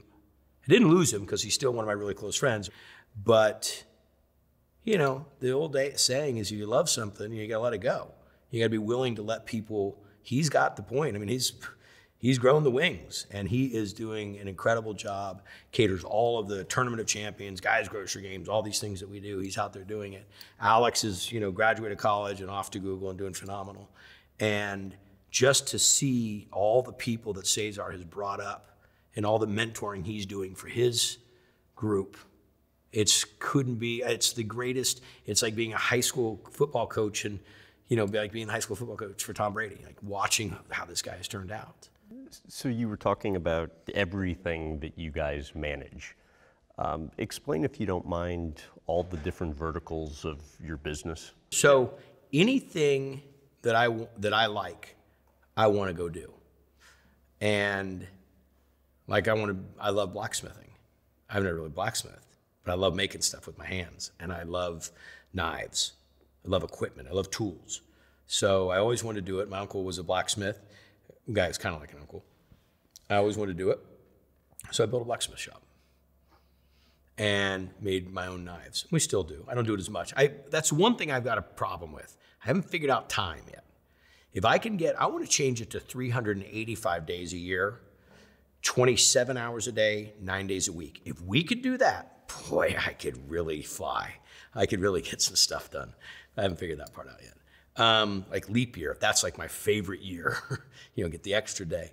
So you know, big into foods, of course, anything that has to do with food. So barbecue sauce, we started with that years ago. Now we have a whole line of sauces. Finally, the famous donkey sauce got put in a bottle. We have this great partnership with Lighthouse. I have great partnerships. Partnerships to me are one of the greatest things because you don't have to be the greatest yourself at doing it. There's no reason to reinvent the wheel. You just go find who the best is. You go find the best, and then you partner up with them. And what made you decide that at some point early on you wanted to go down kind of the licensing model? Well, there's a difference between licensing. Licensing is, you want to put my name on it? Go ahead. That's what I think of licensing. Me, I'm a partner. I believe in it. It's the same thing with my restaurants. I get my money right off the top, but that restaurant has to do good, it has to do great, right, for that relationship to be a true relationship. Like I have to put in my skin, my blood, sweat, and tears to make it work. So I am worried about the bottom line. I'm worried about the bottom line. I'm worried about the labor. I'm worried about the food cost. I'm worried about all these things. Call it licensing or whatever you right. want to call So it. no, You would not licensing. have as many partnerships globally as you have if they weren't working out well. Right. And, yeah. There's a difference between stamping your name on something and really going to, I mean, I'm down to what does the label say? I'm down to every graphic. I'm down to what's the packaging. I'm down to what's the average. I mean, I'm every single thing that I'm associated with has my name on it, has to be treated as if I own it. Doesn't mean that it all has to, that the buck stops with me. It does actually, but it's not like everybody marches to my order. I'm willing, like this team with Lighthouse, for instance, or the team with Two Roads Brewing. You have some really amazing partnerships. You go find the best people and the people that are the best of what they do, and you bring what you're great at, and hopefully the collaboration comes together and you make awesome products. And so we have that with, I mean, just such a wide variety of partners, but I really just sought out, it's like cigars, for instance. I'm a cigar guy, always have been a cigar guy. My grandfather smoked cigars when I was a kid, and I just loved the smell. So when I first started, you know, getting in TV and so forth, my agents they asked, like, what is your dreams? It's kind of like I said, we'd do that with kids in school. Like, what do you dream of? What do you want to be? So I said to my agents early on, I want to have my own cigars. No, it's not a good idea. I said, why? I said, well, you know, smoking. I said, yeah, but it's not like smoking cigarettes. Cigars are a different thing. You don't inhale. Yeah, it's not good. I said, I don't subscribe. No. Time goes on. Every year we had the same summit meeting. Cigars. So I would get my star in Hollywood. That's the tattoo right there. The 19th, May 22nd. And when I got the notice of the star was right when my dad was diagnosed with cancer. So I was just praying my dad was going to be there. Little did we know he was going to live so long. But I'm petrified my dad's not going to be there. He was. It was the greatest day. They said, where do you want to have your luncheon after you get your star? I said, luncheon. I said, I want to stink. I don't want any luncheon. I said, I want a rager. I want 1,000 fans and a kegger. And I want Motley Crue to play. And like, that's so funny. I said, no, that's what I want. So they get back to me and said, that's not how it goes. I said, I'll pay for it myself. I want a rager. I'm getting a star. I'm a cook. Yeah. Okay, I used to drive up and down Hollywood Boulevard going to the restaurants that I managed. There's no way I was ever gonna have one. People say, is this a dream come true? I said, I couldn't even have dreamed this shit. So I said, I want to party. So anyhow, it turns out Food Network throws me the coolest cross Moulin Rouge. I mean, there's jugglers and people on trapezes and red velvet couches and just, I mean, it is next level. And Foreigner comes to do an acoustic set. Kelly Hansen's, Kelly's there. He kind of made that all work. So I'm standing there. I got Jules in one arm, my nephew, Hunter in the other arm. Foreigner's playing, standing in the rain. It just starts to drizzle. And I mean, I'm having this out-of-body experience. I'm tripping. So it stops raining. Ben and my agents come over and they said, hey, congratulations. This is it. Everybody's standing there. I said, what do you want to do next? And I said, can I have the cigar company? Everybody's like, Jesus, yeah, whatever. All right, enough already. So I went and sought out, I spent the next couple of years researching who I wanted to do business with, and I found this guy, Eric Espinoza, who's an amazing, he's like a cigar Obi-Wan Kenobi. And we started this. So no, I go after things that I have passion for. I love tequila, partnered with my good friend and mentor, Sammy Hagar. Love wine, partnered with a great guy named Guy Davis, who's our winemaker. Just anything that I have an interest in, I usually try to seek out and accomplish. Tell about Gotta Get It and why you turned down a greenlit show. Do you sleep? I mean, what do? Are you some weirdo on the internet that just digs up like, I'm glad you're not doing this on trash, doing on terrible shit. I mean, we only do a certain number of these every season, and you want to be prepared. I'm impressed. I knew you when you were a kid. You have definitely elevated your game. That'll be one of the key lines that he puts in his next snippet video. I was going to say, well, yeah. Can you loop that one more time for me? We'll make that in the show open. No, you know what it is, buddy? I tell you, and I'm so proud of you, by the way. This is a fantastic interview. I watched a bunch of the interviews you did. You have this Ted Koppelness about you. I use Ted Koppel. I don't know why Ted Koppel. I don't even know that I could pick Ted Koppel out. But you have this really great, you got a great voice, you have a great demeanor, you have a nice delivery about how you ask the question. I mean, there's so many really things, very soothing conversation. So I'm on Food Network. I have a show. You probably saw it. It's called Guy's Big Bite. It aired at 3 a.m. on Sundays. That's what I won when I was on Food Network Star, which is kind of like the American Idol of food television. And so I win that show, I get my little cooking show, and it literally was little. I mean, my set was about this big, and had a great mentor, a guy named Mark Disson, who's still a great friend of mine, and probably one of the reasons I did somewhat good in TV, is because I had this guy who was awesome. I mean, still to this day, one of my heroes. I had a lot of great mentors. You gotta be willing to listen and willing to learn. You gotta be willing to put your ego in your back pocket. You gotta be willing to, that sucked, do it again. And you also gotta be a good critic of yourself. You gotta watch yourself. I tell people all the time, watch yourself on TV. And you did that a lot early on. Oh gosh, yeah. Painstakingly, wanted to die. Just didn't want to watch anymore. I mean, like, oh God, that sucked. Don't make me watch that again. But you learn, if you don't want to say soap teeth, you go learn pretty damn quick how to not say soap teeth anymore. So I had the show, Guy's Big Bite, and it was doing pretty good. And they said, hey, we have a pilot for a show we want you to do. And I said, okay, what's the pilot? They said, well, come over and meet this group, and they're going to take you to be in New York, and you're going to go do this thing, and you're going to talk about kitchen equipment. Okay, sounds great. So the first thing we do is go to this appliance store, and they have an oven that talks to your phone through Bluetooth. That's cool. I talk about how that would work. You're like, oh, the turkey's ready, bing. And then we go to this house, and we're in this backyard, and they have a 2-stroke motor blender. Makes margaritas, and it looks like, I'm revving the engine, and I'm making this joke of Bo and Luke Duke. I think we can jump the canyon. I'm making all these noises. Well, it goes downhill from there. Because then we get into all this other goofy and I'm not a gadgety chef. I don't have 8 gadgets to do one job. I have a knife and a cutting board and a pair of tongs, and that's about all I need, And so the last thing I do is I have a ball filled with cream and sugar and ice, and you put the ball together, and then you kick it around in the yard, and it makes ice cream. So I'm by the Flatiron Building. I don't even know the name of that park. And I'm kicking this ball around in the park with some kids.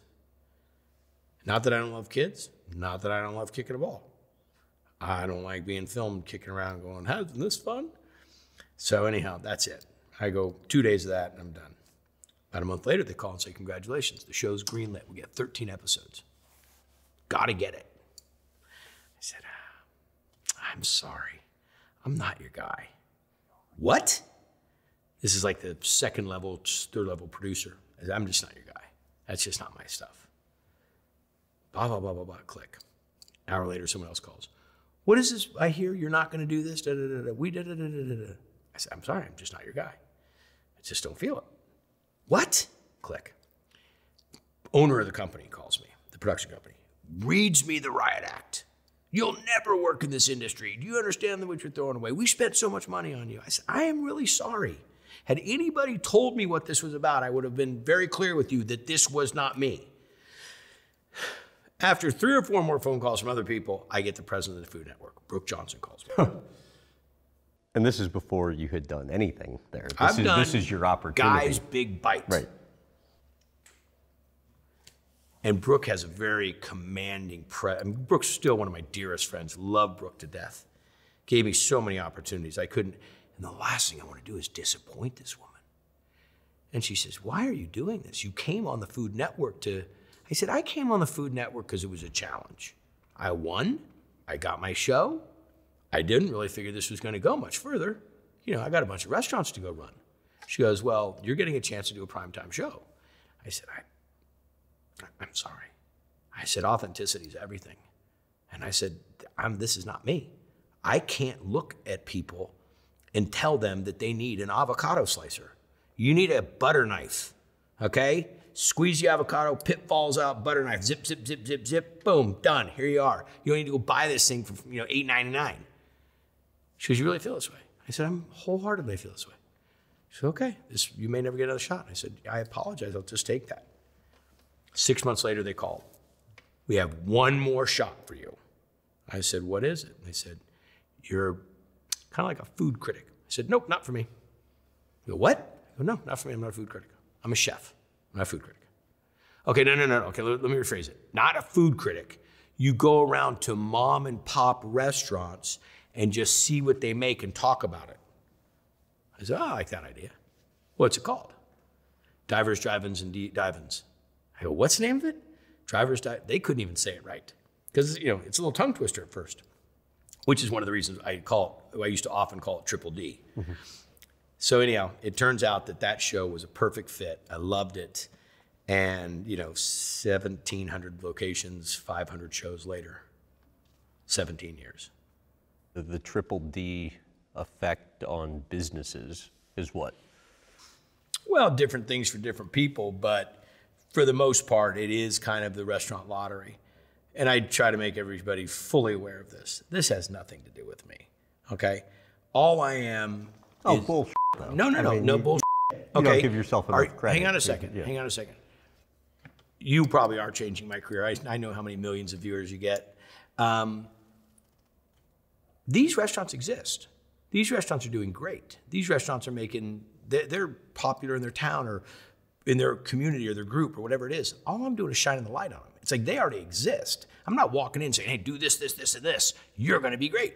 I just walk in and go, here you go, America. Take a look at this family. Well, sure, right. But it's your talent that has led I don't know talent's necessarily the word that we want to use. Let's just say that the camera's rolling and I'm the porthole. I'm the ombudsman.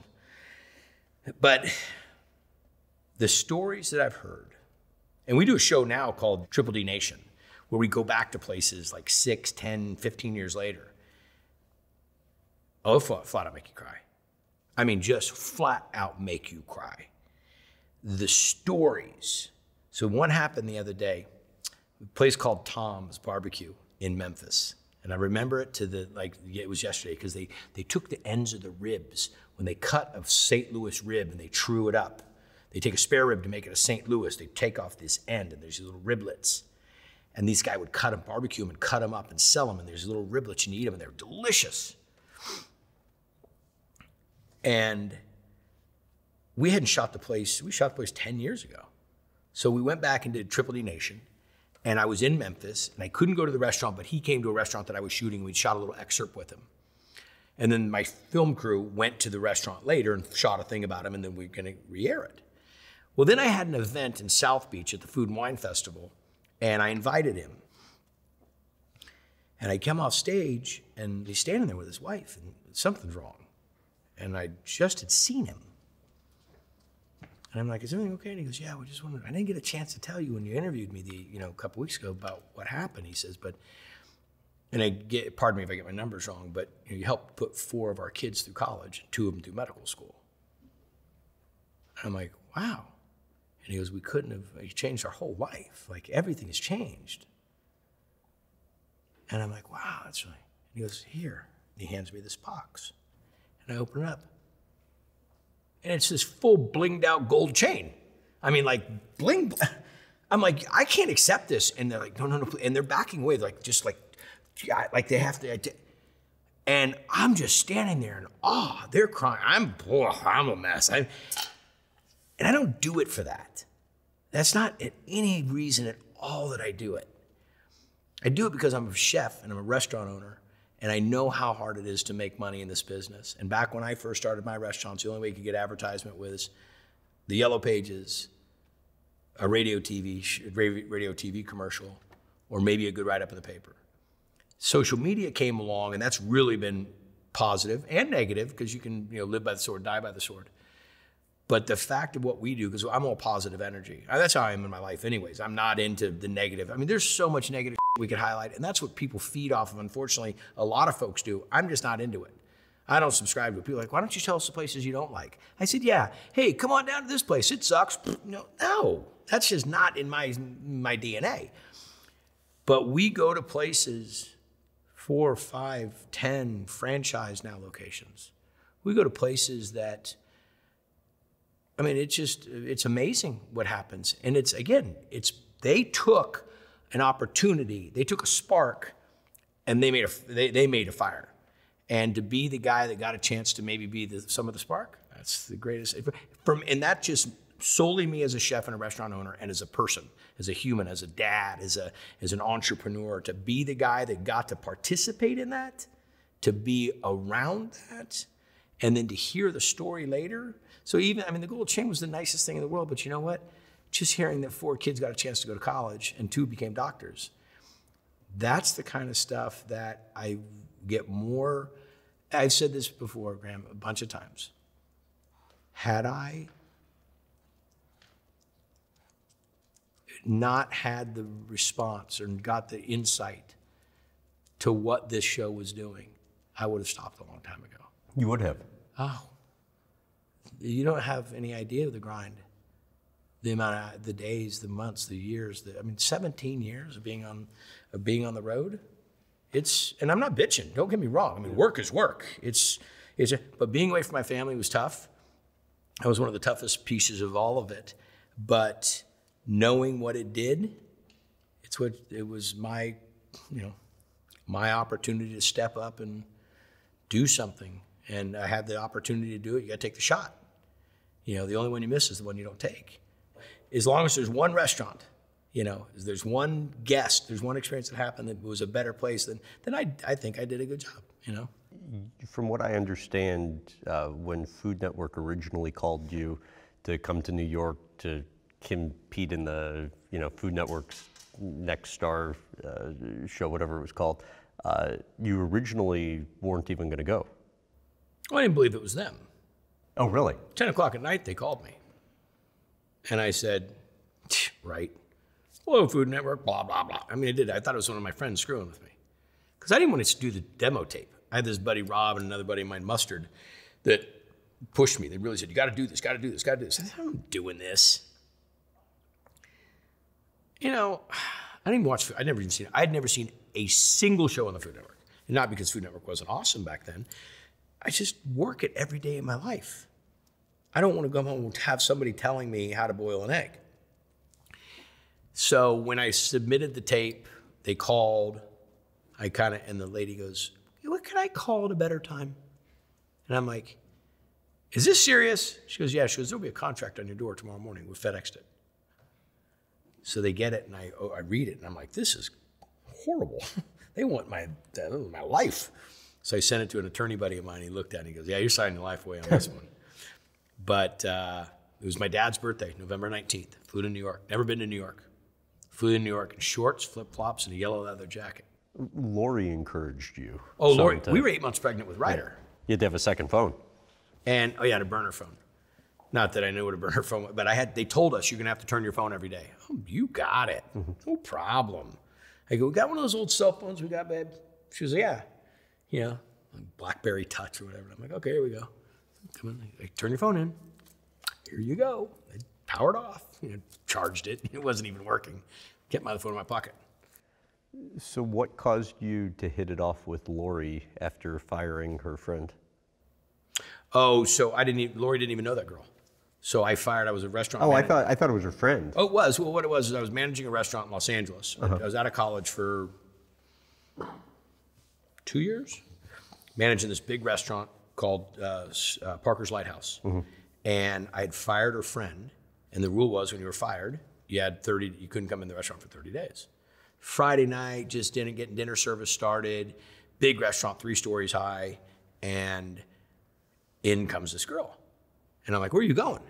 She's like, I'm going upstairs. I'm like, no, you can't come in here. You've been fired. She goes, well, I'm here to get my check then. I'm like, okay, I'll get your check. Well, standing behind her is this little blonde girl with these just beautiful blue eyes, and she's just mean mugging me. Just doing this look. So I'm looking at her. I said, okay, can't go to the upstairs bar, but you can go to the downstairs bar. You can sit right over there. I'll go get your check. So they go sit down, they're having a drink. And I go stand under the stairs.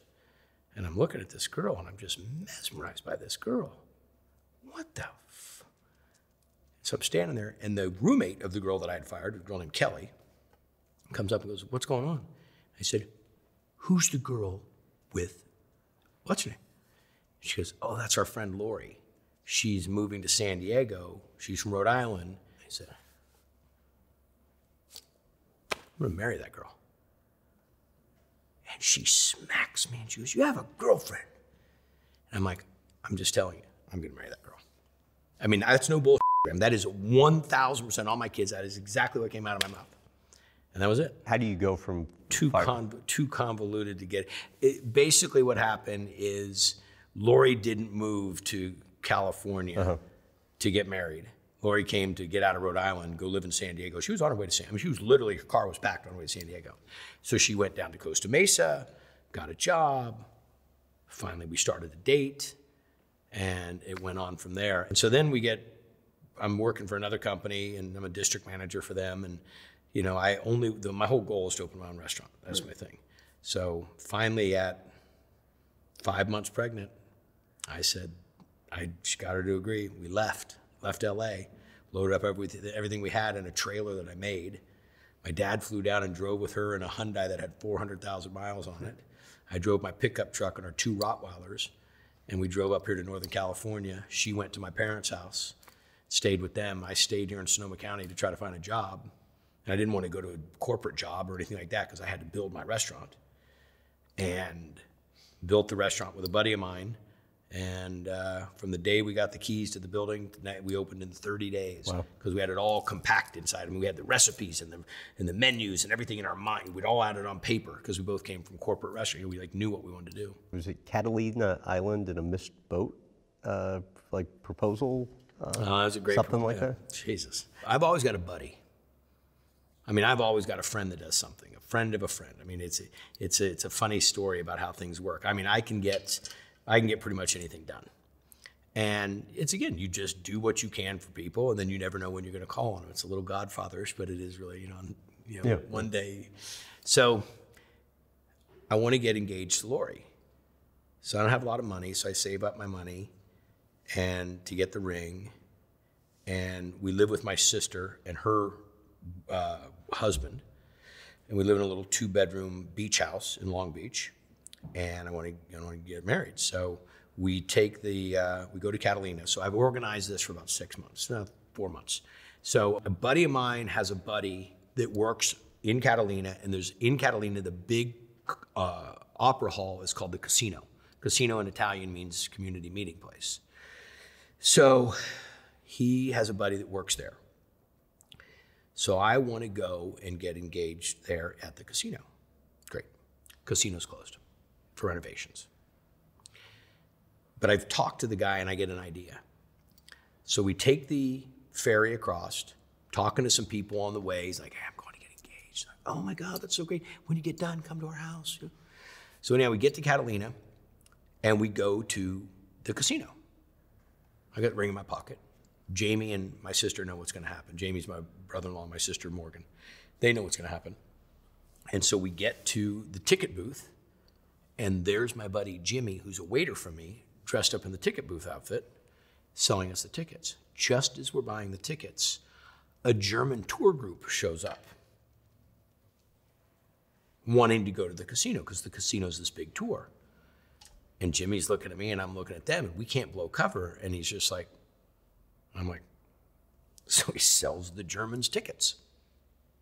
So what you're supposed to do is go in to the bottom floor to the opera hall, watch a screen slideshow of the making of the casino, and then take a tour going to each of the 5 levels of it, and then you end up in the opera hall on top.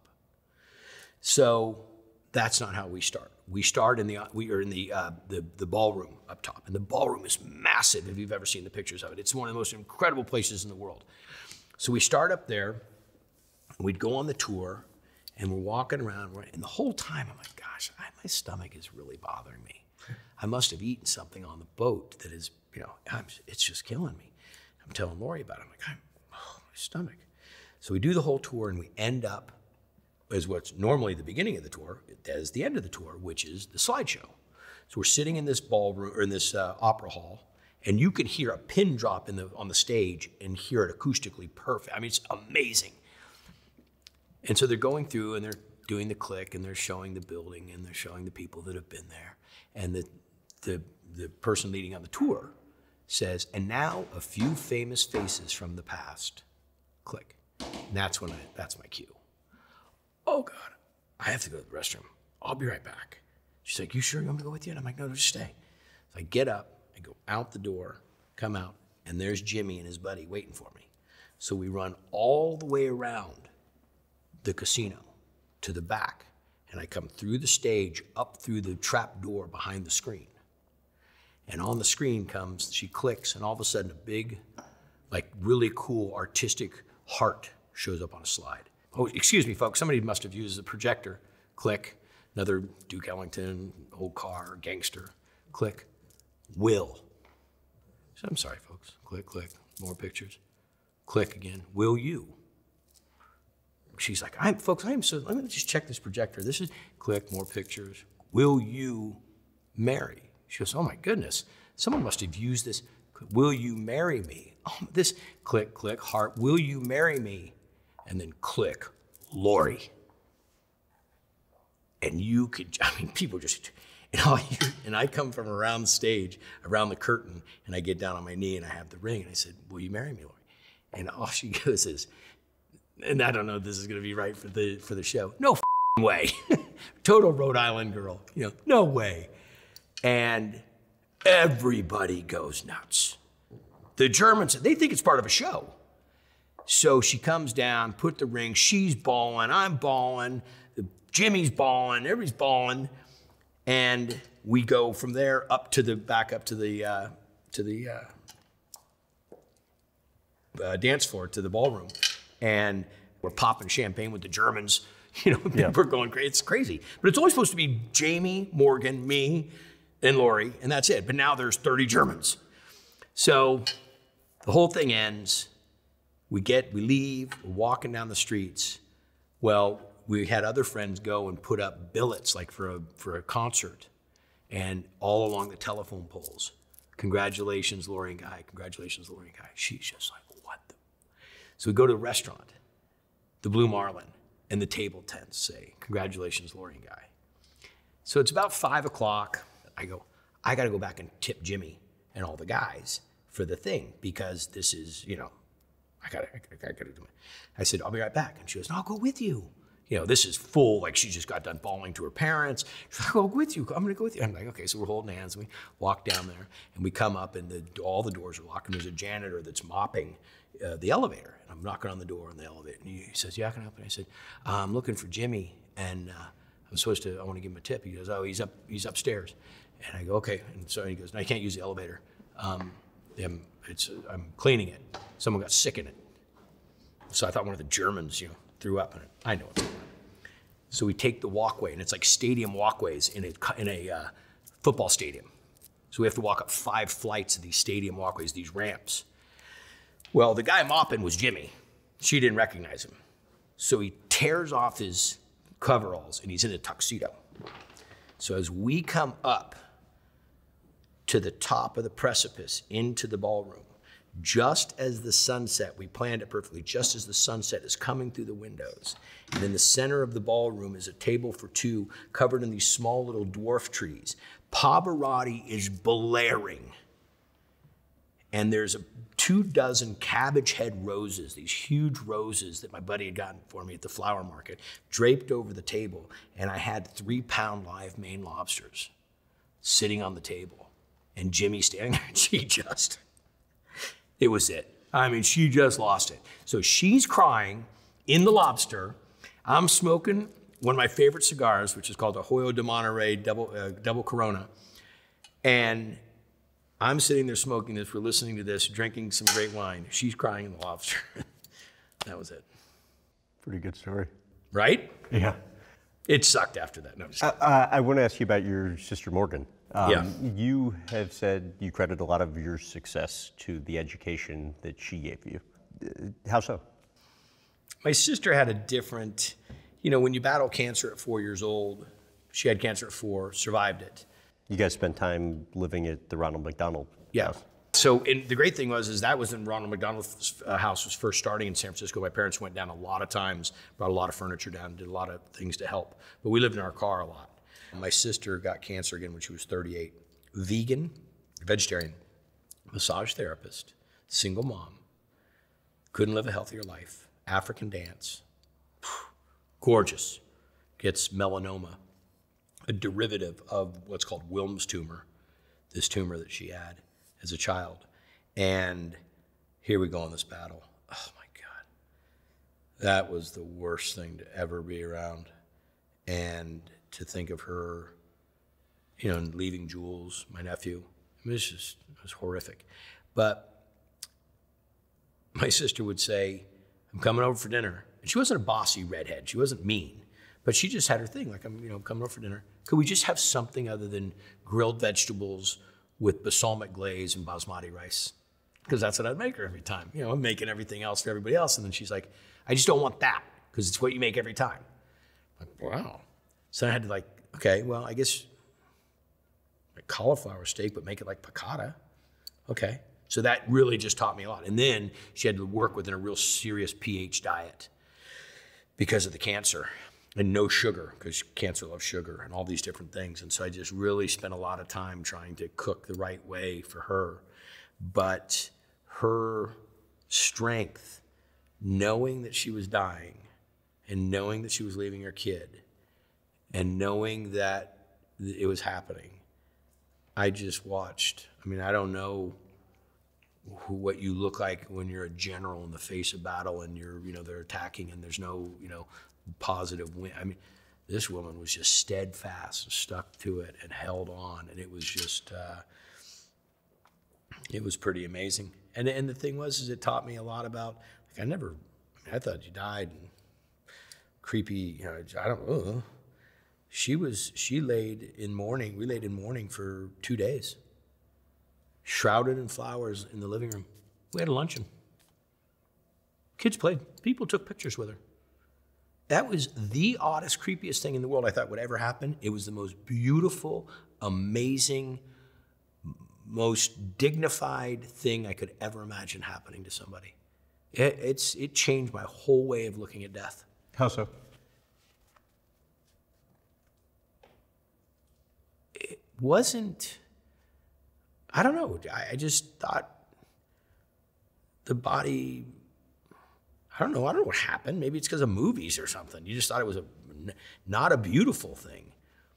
And it wasn't like I wasn't letting her go. I know that her energy had, like her soul had, you know, the spirit had left.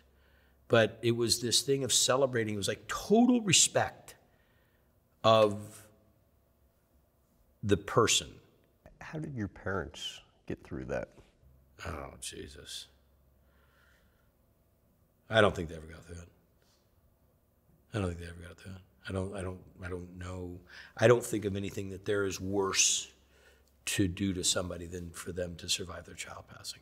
I mean, I can't fathom it. I mean, I'd completely lose my.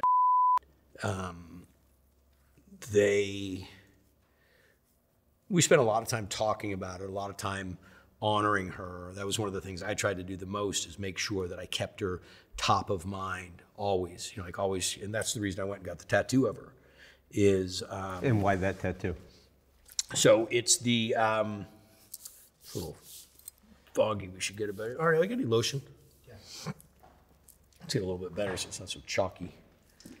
God, you're tiring me up, man. I got shit to do. This is a life experience. So one of my really close friends, ones that I first got tattoos with, whenever someone want to see one of his tattoos, he'd spit on his hand. There you go. Now look at it. Because that made a big difference. Oh, it makes a ton of difference. Yeah. So what this is, so we love Mexico. We have a great house down in Mexico that we built, and that's one of the reasons we built it, is because we spend a lot of time as a family down there. So it's a candle that reminds me of Mexico. Okay. Okay. So my sister's a redhead. The shroud around her is dragonflies, something we always associated my sister with. And behind her are all the chakras. So all the chakras are lined up behind her.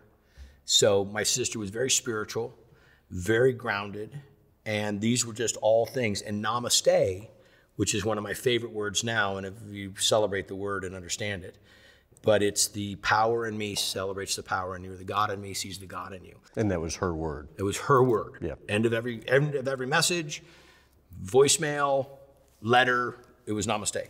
Well, I didn't know what it meant.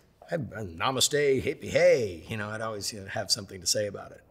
And when she was passing, that last week, when she was, when all of her friends were coming over, African dance friends, and we're there in Fairfax. We're just sitting there talking about stuff.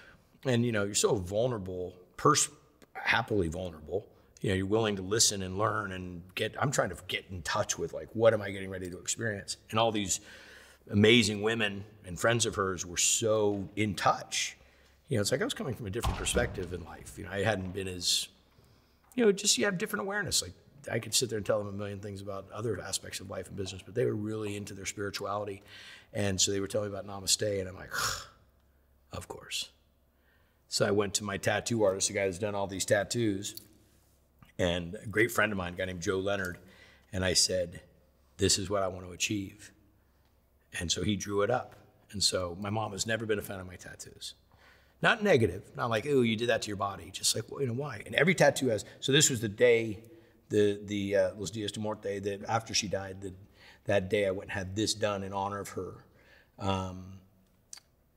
to recognize her, to celebrate my sister. So yes, I came to my sister's burial, and we did a green burial, which was amazing. Another epiphany, unique situation, because shrouded in cloth and buried in the ground, no casket, no cremation, none of that stuff. And consistent with what she would have wanted. Well, and the crazy thing was, is nobody had asked her. Well, she was, in that point, wasn't communicating. And I said, we're going to cremate her. And I'm like, whoa, whoa, whoa, whoa, whoa, whoa, whoa, whoa. There's no cremating her. She fossil to burn up fuel. And she wasn't that kind of, she wasn't marching and throwing paint on stuff. She wasn't flipping out about it. But she was really, and I'm like, no. We got to do green burial. Like, well, where are we going to do it? Like, well, in Novato. And I'm like, no, because I want to be able to go visit her. I don't drive Novato. So we find out Sebastopol has one. Beautiful cemetery, really old cemetery in Sebastopol. And as I said, my dad's there now. And we had the most incredible ceremony. I mean, and these two hawks came, and it was just the greatest time, the greatest emotional family, the whole thing. But I showed up with this tattoo. And my mom says, and I said, goes, what is that? And I said, best tattoo you ever got. She loses her mind. Yeah, sure enough, I have to drag her, my aunt, and a couple of my cousins. They want tattoos. So they go down to Joe Leonard and they get butterflies right here, namaste. So there's my mom at 65 getting namaste with a butterfly on her wrist. I said, you're so gangster. How did you go about figuring out the process for how to parent Jules? Oh, that was a tough one. Jules and I weren't as close. I mean, Jules now, in my opinion, is my son. I mean, that's as close as I can say it. What about that touches you? Well, so his dad really wasn't in his life, or was not in his life. And my sister never got $1 from this guy. And he just was really absentee. And I can't ever say negative things about it because Jules is dad. So in some little small way, I got to be okay with the guy because we wouldn't have Jules.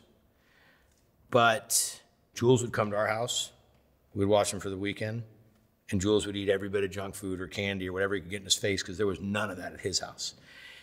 Jules is incredibly intelligent, smarter than his own good, especially when he was a little kid because he was conniving. I always had to watch Jules with, the side of my eye, what was going on. So when my sister dies, my parents, we all decide it's best he lives over at my parents' house. We live right next door to each other. So it's like he lives with us, but he lives there, and he's under more of their control, their direction than they is mine. Because he's coming out of Montessori, running around the streets of Fairfax, coming to a little bit more of a regimented environment with us. And we go through some tough times in high school because he's just smart enough to pull the shit over my parents. He's smart enough to, talk them in circles. And I'm catching this stuff. And I have to deal with it when problems happen. Now I'm involved. So we go through a few of those. We're going to butt some heads and which way we're going to go. And eventually it smooths itself out and off he goes to college. I mean, he is so intelligent and so hardworking. He is working as a full-time agent in EDM and traveling and doing that. And he goes to school. He goes to law school 4 nights a week, 4 hours a night, and has been doing that for the last 2 years. And he's a 4.0 student. And he's not going to be an attorney. He's going to practice business law or entertainment law so he can be the best of the best in his industry. And that was a little bit of my mandate. You guys all want to be in the will. You all want to get what we built. You're all going to have two degrees. Like check. I think he didn't mean it exactly in the way I meant it, but that's fine. I actually did. He was one of my inspirations. I thought, wow, that's a really great way to look at it. And not all the kids want to do it. But the reality of it is, Hunter's doing it now. Hunter, I think Jules starting it off. Hunter's at Miami in business. Poor Ryder looked at me and said, I don't really know about this. I'm not even in high school. So on the money front, because we've been fortunate to profile a lot of folks through the show, and there always seems to be the struggle with somebody who's uber successful of what you pass down, how you allow your success to create opportunities, but what the balance is between that and dampening motivation. You've said before, you're going to die broke. Give a little context to what the reality of that means. No, my dad's the one that said he would die broke and told me he would leave me nothing, which was awesome. Because he really did. I mean, they left me nothing. I don't need it. I mean, everything I needed, I got from him. So my thing is, philanthropy's super key to my life. Boys are, of course, super key. I want them to all find their goals of what they want to be. Hunter works for Knuckle Sandwich, and he does a fantastic job. He's on the road a lot selling the wine. We have a little wine company called Hunter and Ryder. Jules wants to eventually have his own agency and represent artists. which I told him he has to give 10 years of doing it for somebody else, but he has to diversify. He can't do it for the same company. Has to have his degree. So we're setting up like same hurdles, same benchmarks, same achievement strategy that my dad set up for me when I was a kid. So I went and did the corporate world for a long time. He said, you have to do that. You have to understand P&Ls. You have to understand, how the corporate world, how to do the structure, how to keep from getting sued, how to do all this stuff. You go do it for somebody else. You learn on their dime. Then when you got it, I'll help you.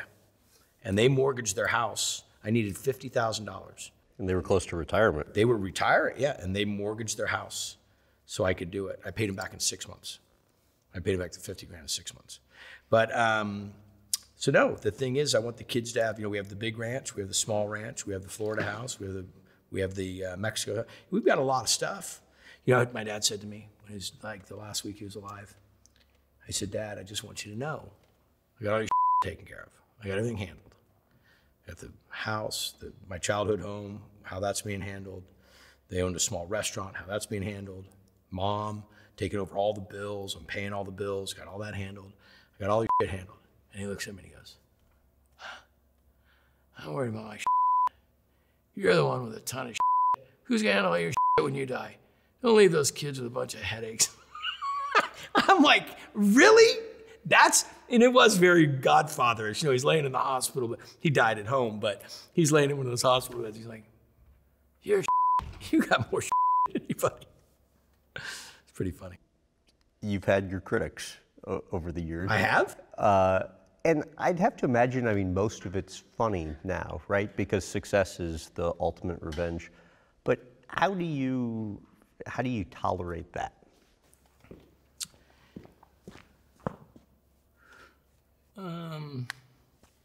I like to give my best answers when I'm having my makeup done by one of my best friends, so that's great. How long have you guys worked together for? 15 years. He never did makeup.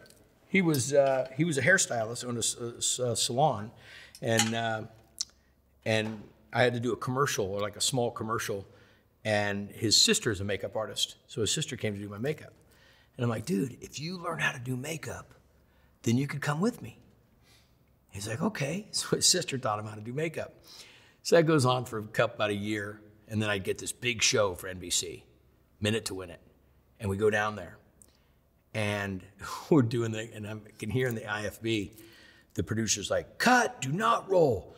Who did his damn makeup? That looks horrible. He looks like an Oompa Loompa. Fire that makeup artist. And I'm like, no, don't fire the makeup artist. It's my buddy. Yeah. But, we were shooting on like high definition something, in the lighting or whatever, but I did. I look like George Hamilton. I'm like, don't fire him. They wipe all the makeup, and the other makeup artists come in and show him what, anyhow. Gotten a lot better since then, though. Yeah. Well, it's the canvas that you're working with. So, to me, criticism, depending on who it's from, has its value. If somebody I know, somebody I respect, maybe I don't even really respect them that much, but I consider their opinion. I consider the situation. What's the one that's impacted you the most over the years? Honey, you shouldn't wear that shirt anymore. It made you look fat. I don't know. I don't really, usually things that had to come from my dad. Usually my dad, all my producers, my friends, I don't want to be the emperor with no clothes on. That's always been one of my biggest things. I don't want to be that guy that I'm out there and I'm just doing bullshit and someone says like, yeah, don't say anything to the old man, he's crazy. Come and tell me it sucked. Everybody fails, everybody does it the wrong way, and that's, I know the toughest thing for someone to say is like, hey, I need you to run that again, or that didn't quite look right, or it didn't sound, yeah, we're in the business of making television. We're doing this. We need to do this right we need to do this right that goes to the viewers. We don't have time to like, well, we're just going to let that one go because then I'm risking everybody's job. If I suck at my job, I'm the last line of defense. Either I get it right or potentially we don't have the show next year. So please do all of us a favor. If I suck, if it's not good, then let me know. And I'm just like anybody else, I fail. How about biggest professional failure and what you learned from it? How much time do you have? Do you have a lot of... most recently, we had a show called Guy's Ultimate Game Night. I wrote it, designed it, planned it, casted it, put it all together. No room to fail. Going to kill. Beyond next level. And we didn't get renewed.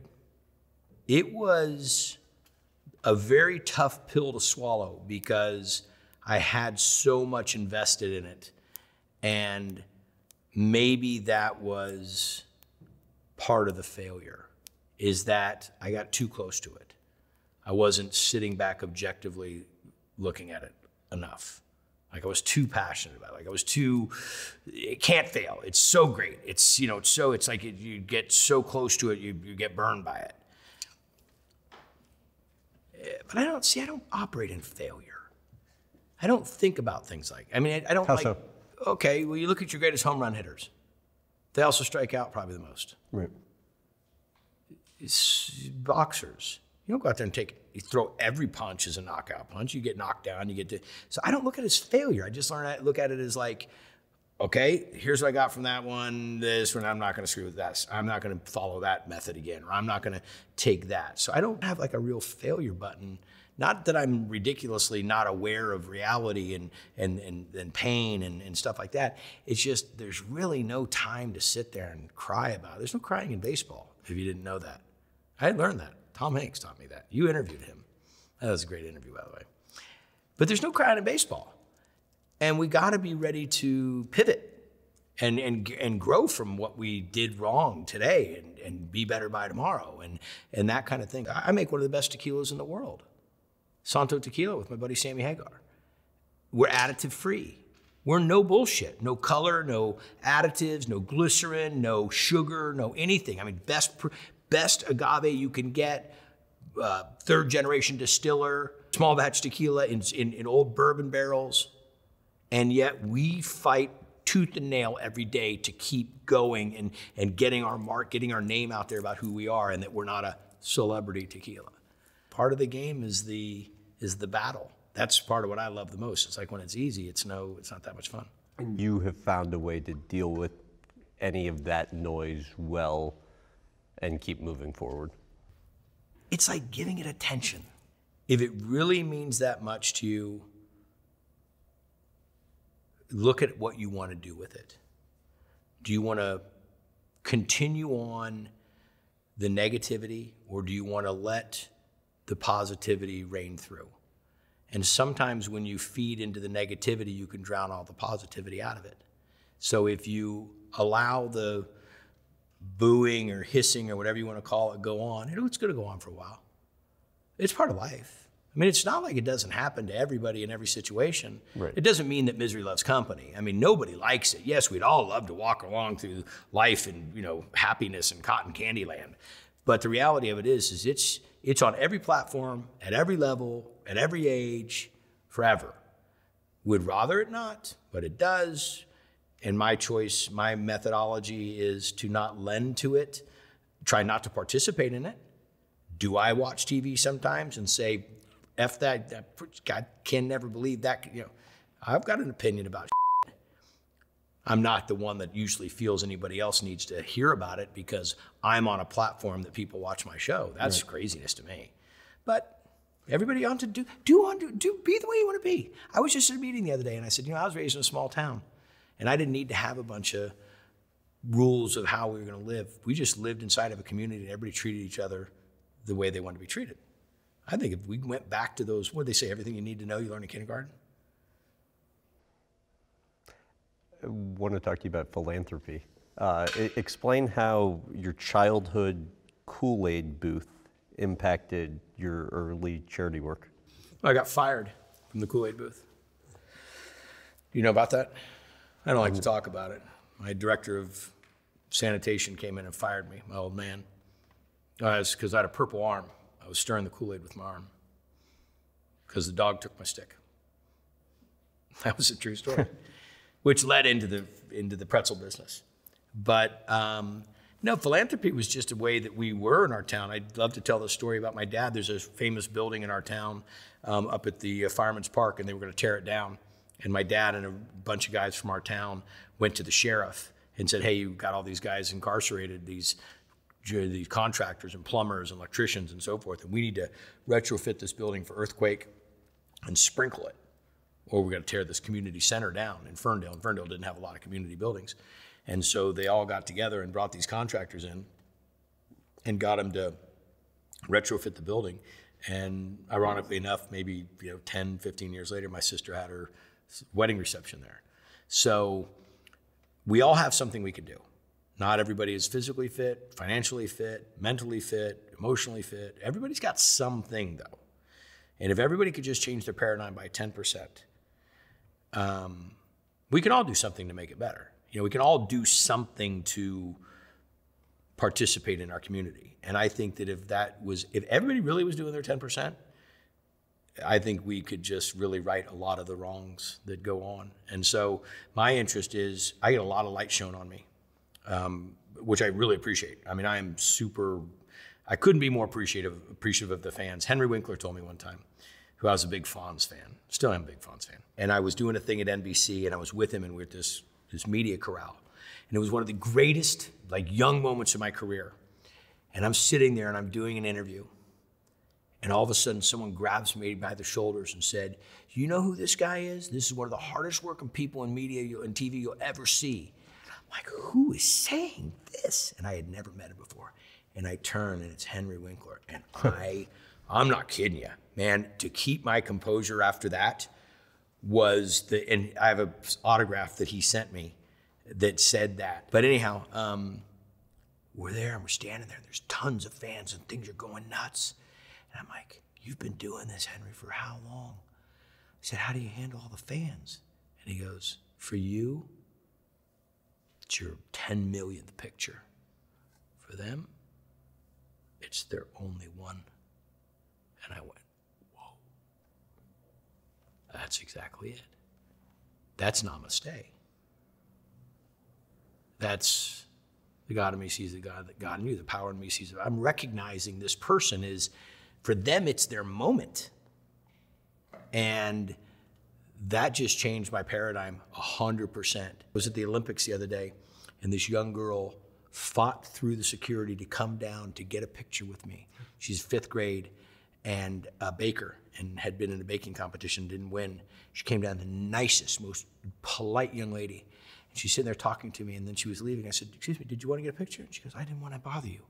I said, yeah, let's take our picture. So we took a couple of them. On the way out of the stadium, her father, I saw her, and I goes, is this your daughter? He goes, yeah. And I said, this is the most polite young lady I've ever met.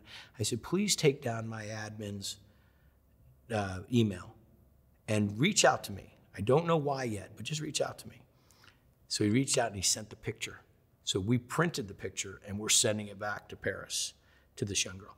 But it's just... You will, if somebody's not polite when they ask for your autograph or a picture, you'll lecture them. I mean, you'll still take the picture or sign the autograph. I swear, I'm not talking anymore. Yeah. No, my wife says it's not my responsibility to educate the world's children on manners. And I said, bullshit. I said, you want something from me? It's going to cost you. And I mean this jokingly, but I also mean it truthfully. The best time to get their attention is when they want something. So they come up. Can I get your picture? I'll look right at them and go, no. You gotta watch me. Boom. I go, hang on a second. Try one more time. Can I please get a picture with you? You bet. Who knows if that will work? And I'm not making them do it to kiss my hand. That's not that. I'm doing it because please will open most doors that were never going to get opened farther along in life. Right. A little manners when you walk up to the rental desk and your car's not ready and you come up, if you just want, excuse me, could you please help me with, my car, that's going to change that paradigm versus you barking at them or you demanding from them. And the best time to get that seed planted with kids is at that young age. And trust me, it's bit me a few times. I've had a few parents tell me, don't tell my kids how to talk. And I look at them. Oh, really? And I've looked at him and I said, Sometimes it's come out of my mouth. Well, maybe you should. I mean, that's maybe come out a couple of times. I want to wrap talking about kind of what I deem you're probably crowning philanthropic achievement, which was during COVID, and the amount of money that you raised and the process by which you went reaching out to corporations and corporate partners to get that. Take me through that a little bit. Does anybody have to take a piss break? Because y'all been standing here so patiently. Well, they're almost ready for a piss break. I'm just making sure, because I know after 3 hours of us shooting the shit. Okay. COVID's getting ready to happen. I don't think any of us knew what was on the precipice of COVID. I mean, it was coming, but not like it was going to happen to the degree that it happened. So I'm standing on my front porch, smoking a cigar, and a buddy of mine calls me from some inner information of the Capitol and says, in 2 days they're going to shut down, or tomorrow they're going to shut down all the restaurants. I'm like, they can't shut down the restaurants. These restaurants are gearing up for the weekend, or they're loading in their stuff. We got to give people notice. You got reservations. You got staff that works paycheck to paycheck. This can't happen. It's happening. So the next morning, I do my best thinking on the elliptical or the treadmill. So I call my team. I said, okay. And it's always been that way for you. Oh, I have to move. Yeah. Like this sitting down shit is driving me crazy. Okay, I can't talk. When I have conference calls and meetings, I walk. Mm-hmm. So I call my team. I said, hey, listen, go take my credit card and go around and buy gift certificates at all the restaurants in our area. I said, okay, how much? I said, $50,000. They said, okay, well, what are we going to do with them? I said, give them to the rescue shelter and give it so people can, when the restaurant's open, we can give them to people and they can go eat. Okay, great idea. Treadmill. I get done with that, call my dad, tell my dad what's up, and he's like, okay. He goes, just Sonoma County? Oh, you're right. So I call my buddy Jock Condi, who's the president of the California Restaurant Association. I said, hey, I want to buy like $500,000 worth of gift certificates. He said, why? And I said, well, because with the restaurants closing, okay. So, I'll figure out how you can do that. I said, but mom and pops, I don't want to buy them through all the corporate restaurants. They got insurance and stuff. How fast can we do this? I said, I don't know. So that's $500,000, $5,000 restaurant, that's $100,000 restaurant. I mean, how can we make that many phone calls? How can we get the process? Right. Okay, call my team. My dad calls me back and he says, you do restaurants all over the country. How are you just saying it's California? I'm like, Jesus, Dad, I got enough going on. So I call a buddy of mine who's an attorney for all these different restaurants and restaurant groups and so forth. And I said, and I gave him a list of 50 names. Can you get me these email addresses? He goes, I can, but what's it for? And I said, I want to ask these people for money to give to the restaurant industry. And he goes, on what premise? And I said, I just want them to give me money that I'm going to put into a fund, and I'm going to give the money to restaurant workers, especially restaurant workers that I know will not be getting paid because we have a certain degree of restaurant workers that don't have all the documentation they need. Okay. So I give them a list. Anybody that's making money out of the restaurant business on the high level. So I go and I take each one of these businesses and I make footnotes on a dry erase board about how much, I look it all up, how much money they're making, how much business they've done, how long they've been doing it, to Pepsi, Coke, Uber Eats, Tito Vodka, Amazon, go through the whole list. And so I make individual messages, anywhere from 1 to 3 minutes, talking to them directly, saying, I'm Guy Fieri, and I do a show about mom and pop restaurants, and we're getting ready to shut all the restaurants down in the country, and I'm trying to raise some money for the restaurant workers. I'd really appreciate if you could look at what you've made in the past, and if you could find how you could help, and I will remind you that the industry has served you, now it's time for you to serve the industry. That was my closing line. It's really good. So I send out these emails. So I'm driving, have to leave this ranch, driving to the big ranch outside of Napa, because we're going to shelter. Truck's loaded up with the dogs, the whole thing, we're out. And I get a call from Reed Strathern, who's my COO. And he goes, something going on about you sending some videos out to some people about some money for the restaurant business? I said, yeah, why? And he goes, well, I got Pepsi on the phone. I go, oh, yeah? Like, oh, shit. And he goes, they want to give you $1 million. I pull over because I'm just ready to lose the cell service. And I pull over, and I mean, it still gives me these goosebumps. And I'm like, what? He goes, hang on, I got him on a conference call. So I got all these big wigs from Pepsi. Like, okay, explain this to us. I said, well, I want to raise this money, and I want to give out $500 grants to people that work in the industry. And they said, well, how do you plan to do this? And I said, well, we're going to do it through a nonprofit. I have a nonprofit organization. I said, okay. Well, I didn't have any idea. My dad calls, and I tell my dad about it when I get to the ranch. By the time I got to the ranch, it was $3 million. Uber Eats came in with $1 million. By the time we got there, it's like $3 million. I'm like, yeah. My dad just goes, going on. I go, and I told him, I said, I'm going to raise $100 million. He goes, you always have big dreams. He goes, that's crazy. By that day, I think we were $5 million. Reed says to me, how are we going to distribute $5 million? I said, yeah, that's a big idea. He called Jot Condi. Jot, you got the president of the National Restaurant Association? So I called them. I said, hey, I'm raising a bunch of money. I need to give it to people. Can you guys help me? They're like, what's the game plan? So I'm telling them, they said, okay, yeah, we can help you. So I'm raising money. They're setting up the website.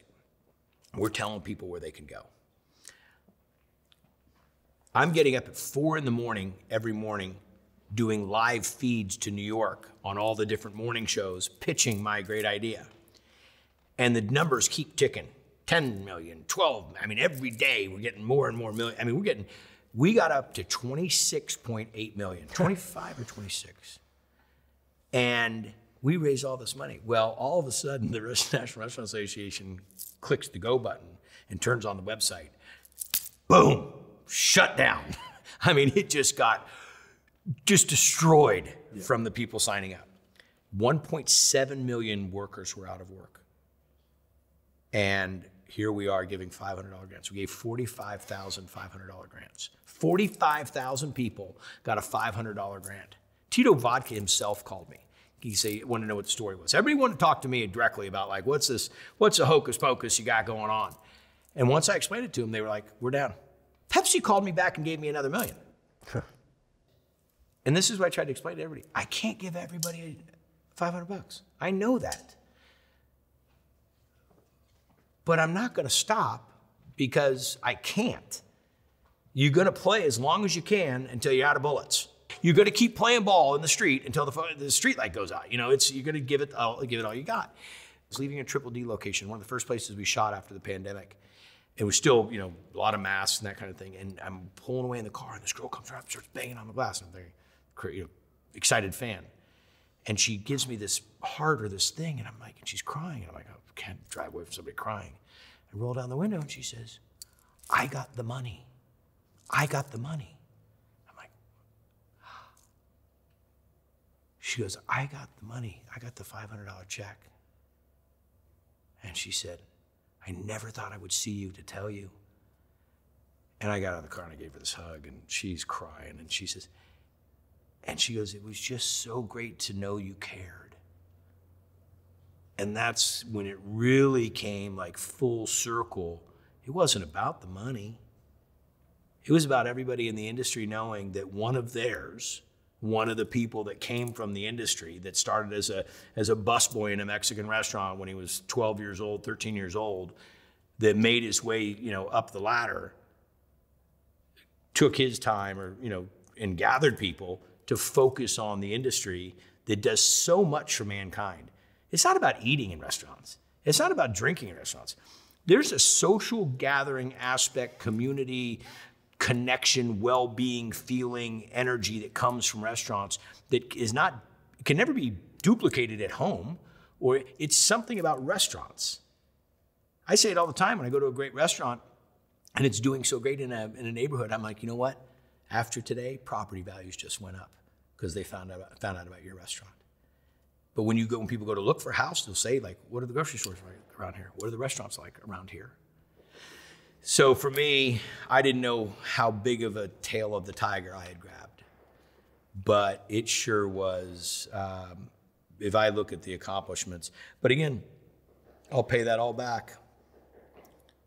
I'll pay that all back to my parents, because my mom and dad were both big thinkers. I mean, when do you jump in a squareback VW with a 6-month-old kid and a gas card and, 25 pounds of rice and haul off, towing a U-Haul trailer and move to Whittier College and think that you're going to have a life that's going to create this? You got to be a big thinker. You got to be able to dream. You got to be able to back up your dreams. You got to be willing to, nothing ever beats hard work. That's the thing people always ask me, like, what's the secret? And I'm like, education, yeah. There's all these different pieces. Good personality, yeah. Handshake, good manners, and so forth. You know what? Key to all of it, hard work. Anything I did not ask that you would have liked me to? I think the only thing that I would say that I think that is, and you're a perfect example of this, is don't be afraid to ask for help. That's something that we have this stereotype or stigmatism about in this culture, is asking for help. We have a suicide level that's going on is unbelievable. We have so many social pressures. We have economic pressures and social pressures and just community pressures and worldly pressures and global, environmental pressures. So often it's the monster in the room in the dark that if you just ask somebody to turn on the light, you'll realize it's not a monster. You remember when you were a little kid, the blanket on the chair was a monster until you finally would say to your mom, would you come in? That was until I was 21, No laugh. We don't ask for help. You were so young, you were in high school, and you asked for an interview. I get a lot of requests for it. But you asked for an interview. The worst I could say is no. It doesn't mean the end of the world. But so many people in this world want to help one another. And not everybody's walking down the street saying, do you need help? Do you need help? Do you need help? But in our social, especially in this country, we're a very caring, loving, giving community of people. Be willing to walk up to somebody and say, could I get some advice? I need some help, or I'm not feeling good, or I'm not okay inside, or I want to become this. How many people I've championed that I don't even know, that because they just showed an interest in something and I have maybe a little bit of the key to their success? Ask for help. Don't be so shy about professing your desires and your needs.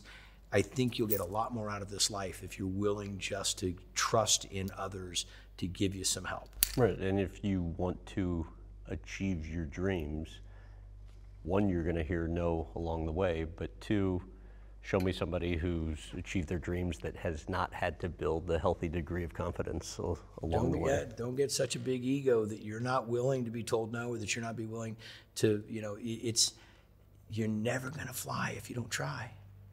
And that's the thing. We live in a free country. We have people that come to this country because they can come here and through hard work and determination and perseverance, they can be a nobody in their country and never work past their social economic position that their family's been in there all their life. And they can come here and they can be the president of a multi-million-dollar company and nobody can hold them back. And there's countries that will not let you ever be greater than your parents were. Come on, in this world? So my thing is please just state your dreams, shout it to the universe, ask people for help, be willing to take help. Help doesn't always mean a big pat on the back and a kiss on the cheek and it's all gonna be okay. Sometimes you are gonna have to stop what you're doing, you have to change your position, you have to go a little bit different direction, because it doesn't mean you're failing, it just means maybe you're not doing it right. And failure's okay. You're talking to two guys that have failed enough times, and we don't have, it's not a 6-part miniseries here, but we could do a whole chapter on all the failures, and they hurt. There's no question about them, but they didn't kill me. Thanks for doing this. You got it, brother. Thank you, guys. Nice to meet y'all. Sorry it was so long. Okay, we have, this will take literally 30 seconds. Oh, I'm just gonna read, you have to take your pick. Sweet or savory? Oh, savory all day long. 95 savory, 5 sweet. Napa or Sonoma? Humboldt. Sonoma. Burger or steak? Steak. 3-star Michelin restaurant or hole-in-the-wall restaurant? Hole in the wall. 68 Camaro or 71 Chevrolet? Or 71 Chevelle. 71 Yeah. Chevelle. Raiders or Warriors? Raiders. And not that I don't love my Warriors, but yeah, I'm silver and black. Oh, by the way, somebody taped a question for you. You want to hold it? I love my brother. He's the best. Since you're interviewing with the great Graham Bensinger, hey, how come you never talk to Jon Gruden anymore? Are you that freaking busy? All right, Gruden, that's complete crap.